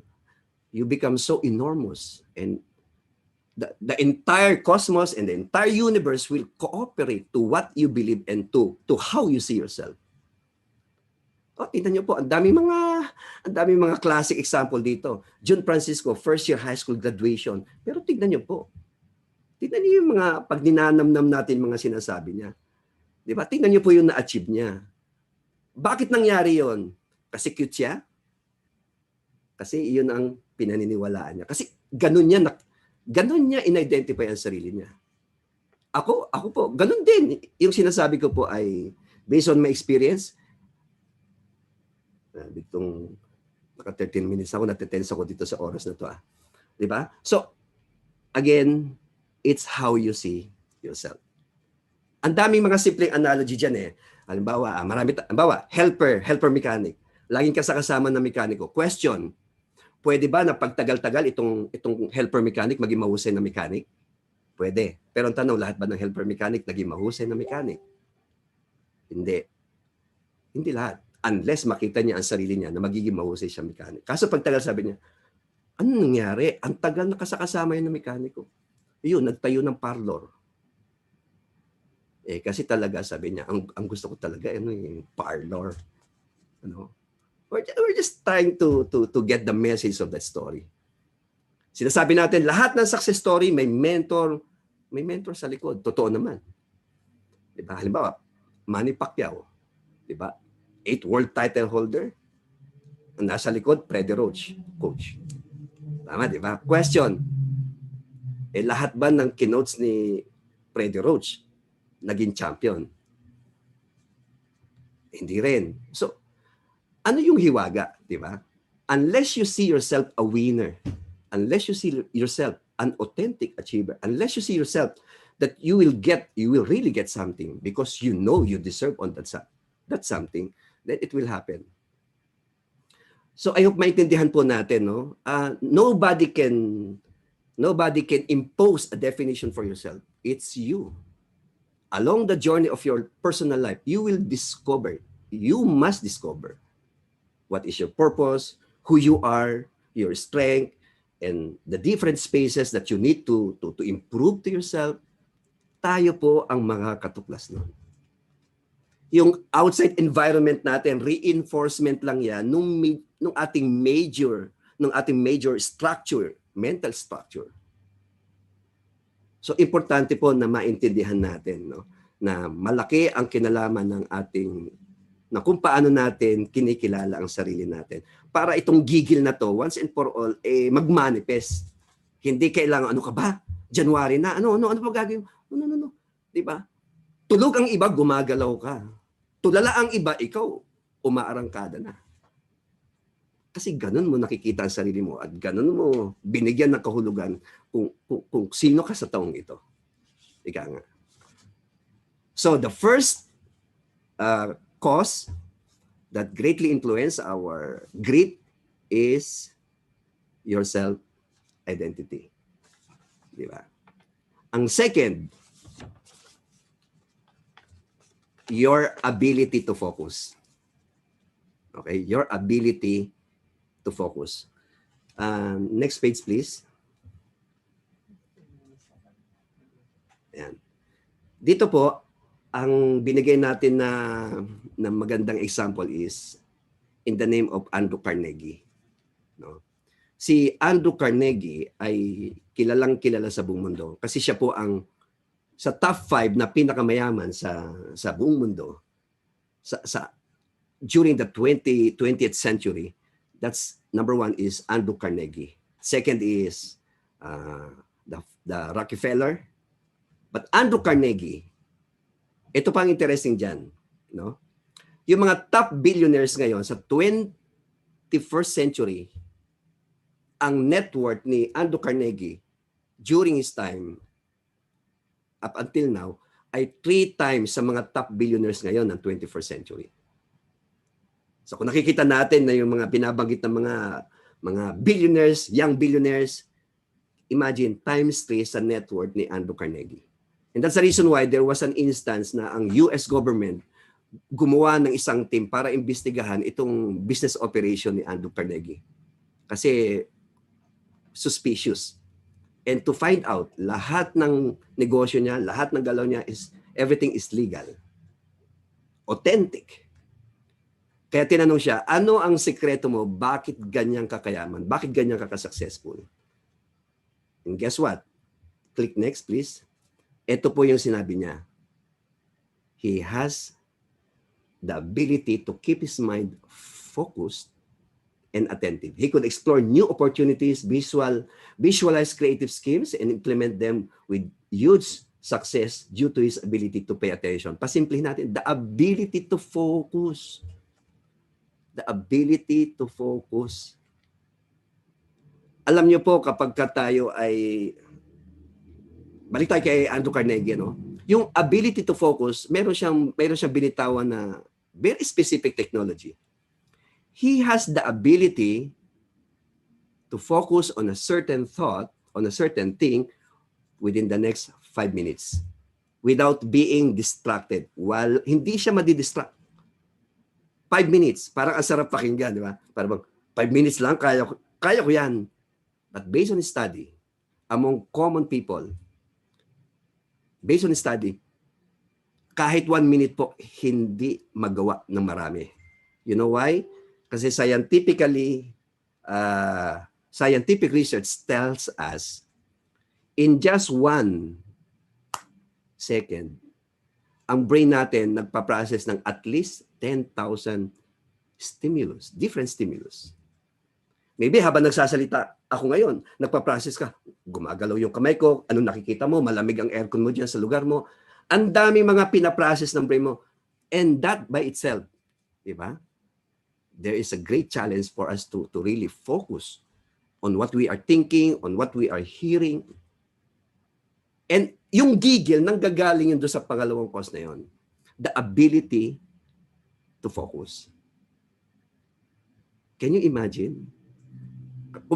Kumbaga kung i-apply natin sa business context natin, I call it the 5-minute rule. If we can develop this 5-minute rule, yun lang pinangalan ko dito sa technology ni Andrew Carnegie. If we can develop the ability to concentrate on what we are doing without being distracted, guess what? The environment, the community, the group of people around you, they will experience this kind of vibrating energy, which is your grit, yung gigil mo. Dahil nakikita nila, iba ka gumalaw, di ba? May sarili kang mundo. At sa mundo mong 'yon, di ba? Walang pwedeng makaistorbo sa iyo. And that's simply by understanding and realizing that it is a need for us to be so great in whatever we push through in life, in whatever endeavors that we are into. Diba? So, ayan, si Mentor John Francisco, pag ganyan-ganyan lang yan. Diba? Pag galaw-galaw lang yung yan, habang nagkukwento yan. Iba yung gigil eh. Diba? Nagmamanifest eh. Ngayon partners, diba? Lalo sa mga distributors, because I am in the position to speak with you kasi distributor ako. Kumusta ikaw as a distributor, diba? As a business owner in Sante? Kumusta ang level ng gigil mo? How do you define yourself? How do you give meaning to yourself? Do you develop the ability to focus? Alam niyo po, to acknowledge this requirement, focus on ang kabaliktaran, defocus, distracted.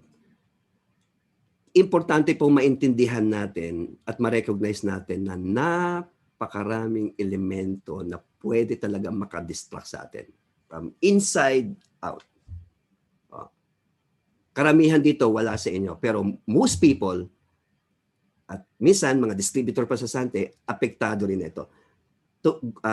Next slide please. Mga common lang naman, mga common. Tingnan na nga natin. Bato-bato sa langit, kung tamaan, edi let's adjust, di ba? Some common hindrances on your ability to focus. Ayan. Too much indulgence on entertainment. Diba? Mali ba ang maglibang? Mali ba i-entertain ang sarili? Magsaya ng konti? Hindi po mali yan. Pero pag sumobra yan, di ba? Pag sumobra yan, yung after effect niyan, yun ang magsasabi kung tama o mali yan. Yung after effect niyan, kapag sobra na tayo, ayan, no? Sobra ka sa entertainment, di ba? Sobrang oras na ginugugol mo sa Mobile Legend, sobra ka sa ano ba yun? PUBG, mobile, sobrang, di ba? Sa Dota, hanggang ngayon may Dota pa daw, di ba? Sobrang panonood ng Netflix, sobrang sports, sobrang walang magawa kasi lockdown, kaya tagay dito, tagay doon. Guys,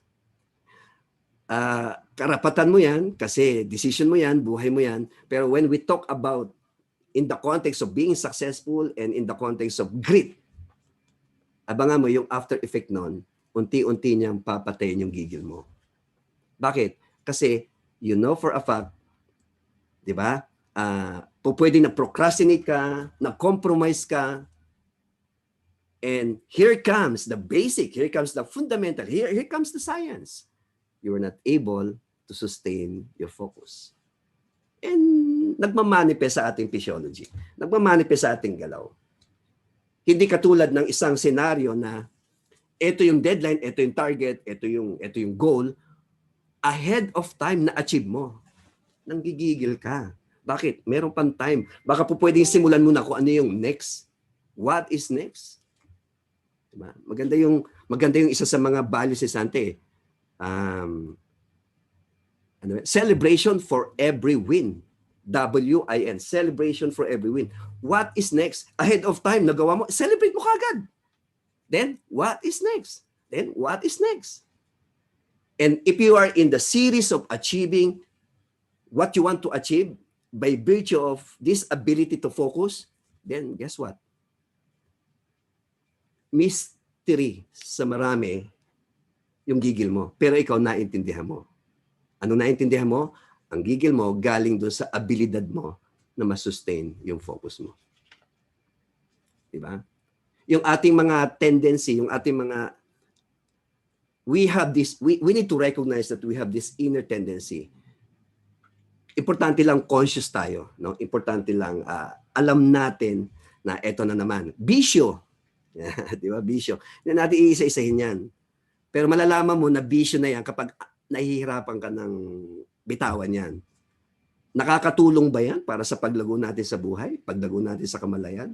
Pag-abot ng ating mga pangarap? Kung hindi, strong tendency yan. You really have to be very conscious. Otherwise, you compromise. One of the major causes that can really help us to be very grit and bring ourselves to a massive action, especially during this year 2020, 2021. So the second one is your ability to focus. The third one, dami sana ko pwedeng banggitin dito sa focus. Siguro sa mabilisan, babanggit lang ako. Like for example, are you focused to learn, understand, and maximize this Sante opportunity? Are you really in that kind of focus? Yan yung tanong ko po sa mga kapwa ko, distributor and business owner. How long can you sustain your focus? Do you have your specific mental image, mental picture in mind of what you want to achieve this year of 2021 and 2022 and beyond? Ang dami mga technical support, technical details, technical insights, di ba? And some fundamental understanding. But unless you were not able to give the necessary sustaining focus, sayang lahat ng mga provisions, sayang lahat ng mga support. Sa mga nagsisimula, sa mga datihan, sa mga achiever na dito sa Sante, ipaintindi natin, ang compensation plan natin, madali naman intindihin eh. Pasimplihin lang natin. Parang tatlong hakbang lang. It's a 3-step ladder. Ladder 1, naka-16 directs ka na ba? Ganyan nakasimple, di ba? Bona fide ED. Anong next? Ladder 2, di ba? Meron ka na bang 7 lines? Oh, diba? Para maging diamond ka. So, check. Oh, check. Ladder 3. Oh, meron ka na bang siyam na diamond lines para abutin mo yung pinaka-peak? Oh, di ba? Ganun lang. Kaya lang, kung wala tayong kakayahan na mag-focus dyan, maniwala po kayo, tatagal ng tatagal, yung pinrang na pinag-usapan natin, yung mga strategy na yan, hindi po yan mangyari sa atin. And in your network, if you are building your network and you are the upline sponsorship, you're the mentor in your team, at makikita nila na lito ka, lutang ka, guess what? Pinatatagal lang natin yung matagal ng para sa atin. Let me tell this truth boldly for all the distributors, just like me. Alam niyo po ba ng day one na nag-join tayo kay Sante, nag-register tayo, whatever package, at nag-repeat order tayo. Nag-repeat order tayo. Isang box ng canister, coffee, whatever. Alam niyo po ba na dinesign na ni Sante, matagal na nilang dinesisyonan, na i-allocate ang isang significant margin para sa ating bonus, sa ating commission. So alam natin yan, bawat inom natin, bawat timpla natin ng barley, may significant amount na para sa'yo. Diba? Ang tanong, kinukuha mo ba? There's a significant margin for the ED, for the diamonds, and for the green diamonds. Kapag lumalaki ang organization mo at hindi ka aware, hindi ka nakapokus sa pag-akit sa pin rank para makuha mo yung matagal ng ibinibigay sa'yo, guess what? Ang matagal ng para sa'yo, di ba, nadidelay. Ba't ganun? Para sa'yo yun, ba't mo pinatatagal? Maybe because hindi natin naintindihan. O kung naintindihan na naman natin, maybe because you don't see yourself in that particular pin rank or position. Or maybe because nakikita mo, yes, magiging green diamond ako, magiging diamond ako, magiging platinum ako. But maybe because you weren't able to sustain your focus. If you can integrate these two, guess what? Dire-diretso po yan. Ang gigil nyo ay magiging natural. Gigil, galaw, di ba? Hindi yung galaw lang ng galaw, hindi rin mo gumagaling. Ginagawa ko gigil, galaw, galing. Di ba? So, again, the second one is your ability to focus. Lalo na ngayon, very interesting, di ba? Inaabangan natin, lalabas na yung CEO updates, malalaman natin kung ano yung structure ng incentive program para sa mga distributors. Binibigay na nga yung allocation sa atin, gumagawa pa sila ng programa para manggigil tayo, tapos, ikaw. Something is wrong. Correct? So paglabas ng CEO updates at dinisclose lahat ng detalye, question, after all the plannings, would you be able to really give the necessary intensity of focus so that the entire year would be a very promising year for you? Guys, the ability to focus. And third one is being obsessed with discovering. Being obsessed with discovering. Alam mo yung gigil, obsession, hindi ka mapakali hanggat hindi mo matuklasan yung dapat mong matuklasan. Yung kahit tulog ka na, alam mo yun, na-experience ng maraming mga achievers natin. Tulog ka pero meron kang gustong ma-resolve, gustong ma-process, na kahit during your subconscious mind, your sleep, sa subconscious mind mo, ayan, nati-trigger. Because you are obsessed to discover. Next slide, please. A person who is obsessed to discover something. Yan, tingnan niyo sa picture, di ba? Ang isang tao na obsessed na matuklasan isang bagay,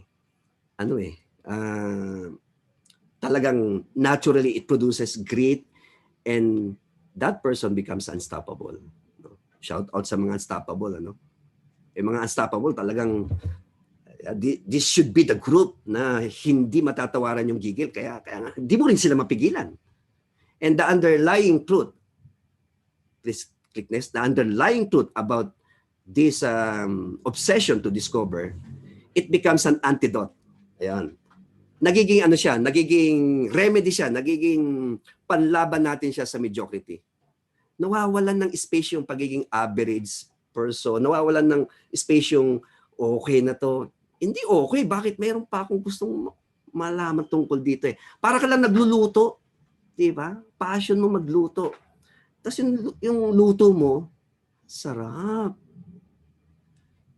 Pero, pumapasok sa sistema mo, may hinahanap ka na something na alam mo pwede siyang mas masarap.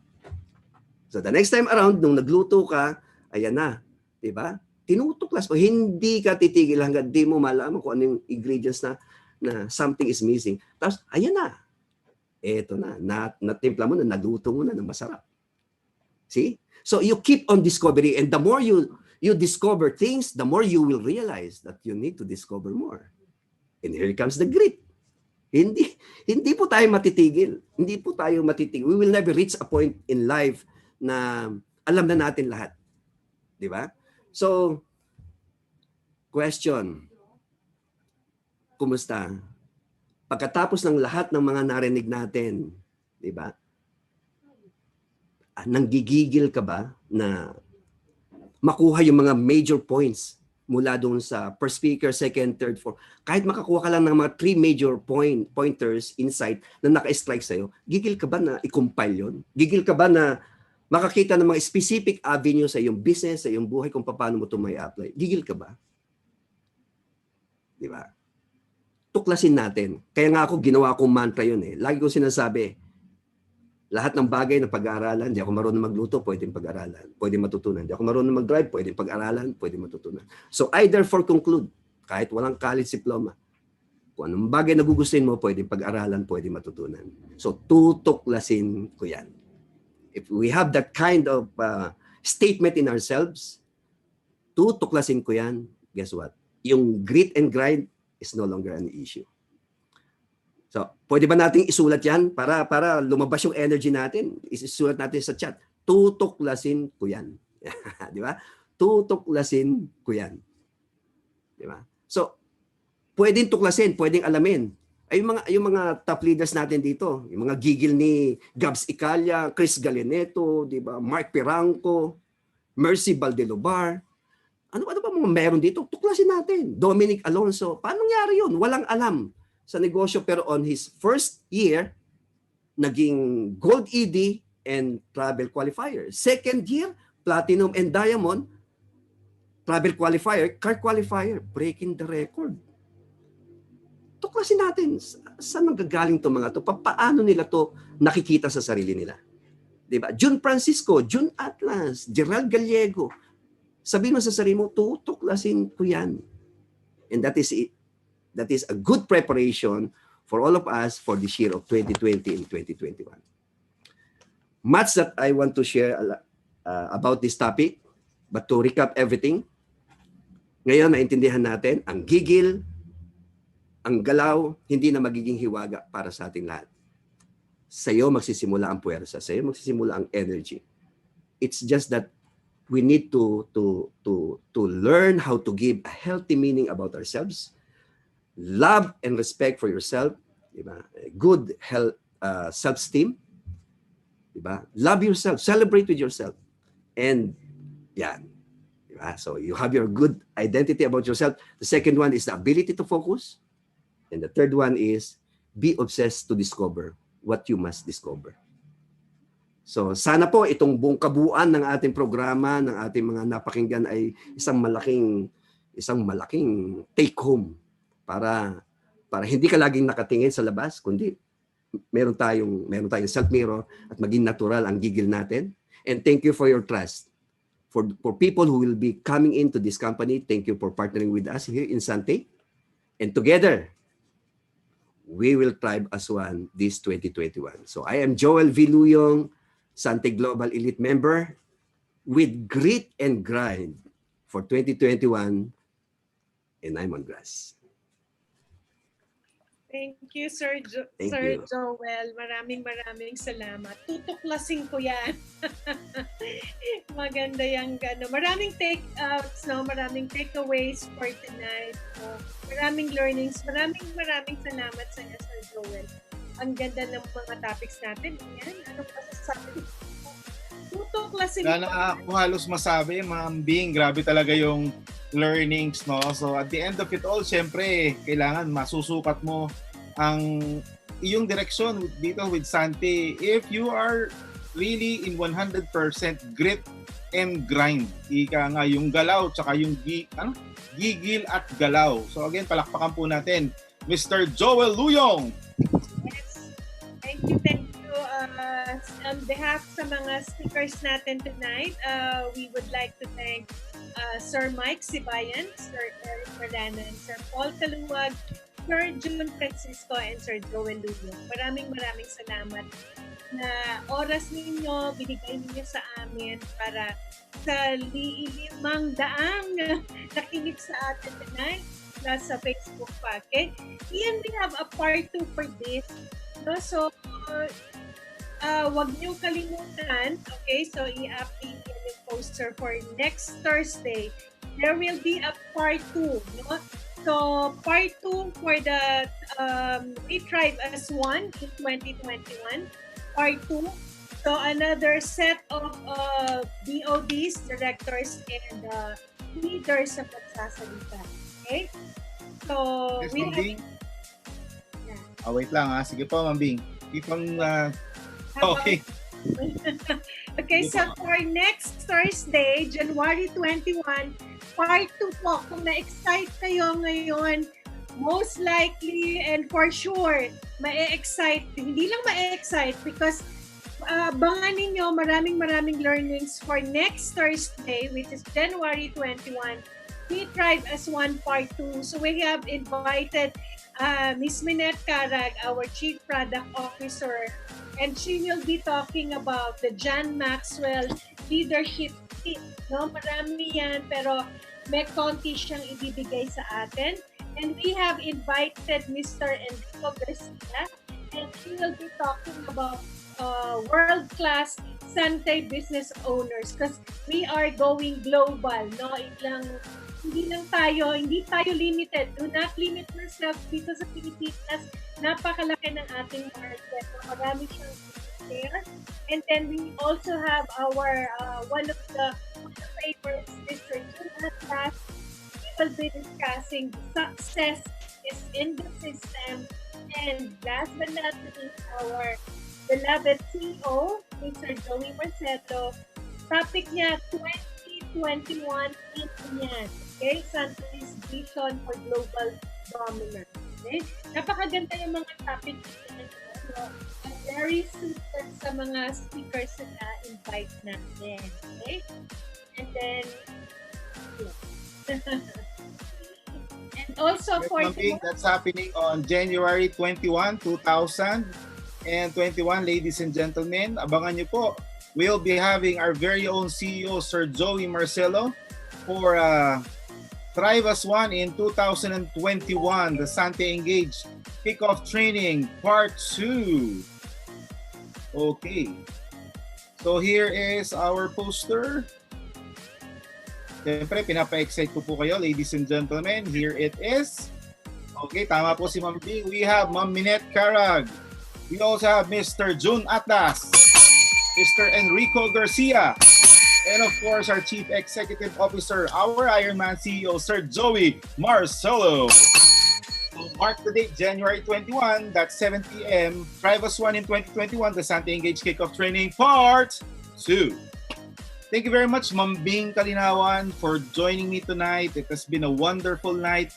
At the end of it all, ladies and gentlemen, don't just absorb it. Don't just study it, but also apply everything.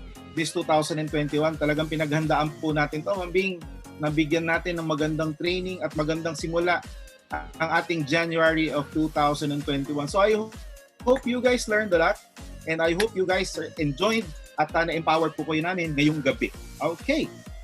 So, Mambing, any parting words? Okay, so maraming learnings, marami tayong takeaways, marami tayong golden nuggets of wisdom. Okay? Isa lang ang gusto kong iparating sa lahat, no? We always believe, no? Maniwala lang tayo talaga because ang dami nilang sinabi, ang dami nilang na-achieve. Kung maniniwala tayo sa lahat ng sinabi gagawin natin yan because we always believe na kaya natin. Hindi ito pagalingan, hindi ito pataasan ng education, but it is our belief na kaya natin itong gawin. As we thrive as one in 2021, let's all flourish, let's all prosper. Not only this year, in 2021 and beyond. Thank you very much. Ako po si Bing Kalinawan, your corporate product specialist. Let's live more and do more with Sante. Thank you. Thank you, Ma'am Bing. Thank you, everybody. Together, let's thrive as one. And thank you very much for joining us. Bye, everybody. Thank you, Ryan. Thank you, Marky Team. Okay, let's have a picture if you guys want a picture. Okay. Picture po tayo. Yan. So, show yourselves. Open your cameras. Page 1. We have 7 pages. Teka, humabol si Kuya Odi. Wait lang, Kuya Odi. Babalikan kita. 1, page 2. Page 1 muli. Page 1. Yan. Oh, nagpatay naman yung isa. Okay. Hi, third. Next. Mr. Carlo Hinita, Mr. Francis Santiago, Esther Sara, good evening. Ma'am Shirley Hinaldo, Arthur Galineto, good evening. Essie Calia, good evening. Sir Paul Kaluag is post here. Anil Garcia, Alf Palirete. Thank you, Sir Joe. That's page 5, page 7. Okay, one more. In fairness, open lahat ang cameras nila, Mambing, ha? Yeah. Okay, so thank you very much for joining us. Hi, Mr. Noel Junicio, what's up? Okay, so Milet Maceda, hi. Okay, so in behalf of the whole Sante Engaged Network team, it has been a long night, but this separates the man from the boys. Ika nga, ulitin ko, this separates the man from the boys. Yung mga tumagal, syempre, yan yung talagang kayang pagtiisan. Konting puyat nga, di ba? Sumusuko na. Pagyaman pa kaya, ika nga. So, ladies and gentlemen, again, in behalf of everybody here in Sante International, thank you very much for joining us. Bye! Thank you, everyone. Thank you, everyone. Hi, Jojo. Good night. Jojo Espanyol. Bye. I'll unmute everybody if you want to speak up. Congrats, Mentor Joel Luyong. You can unmute yourselves.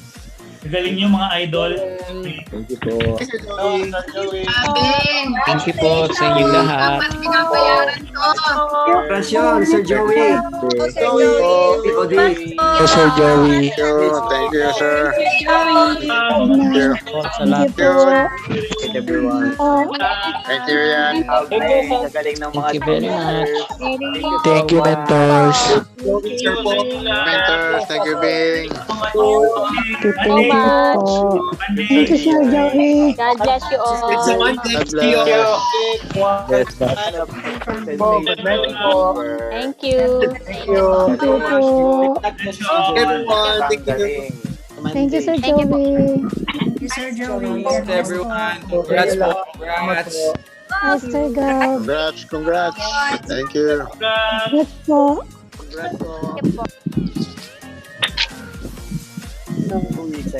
Thank you.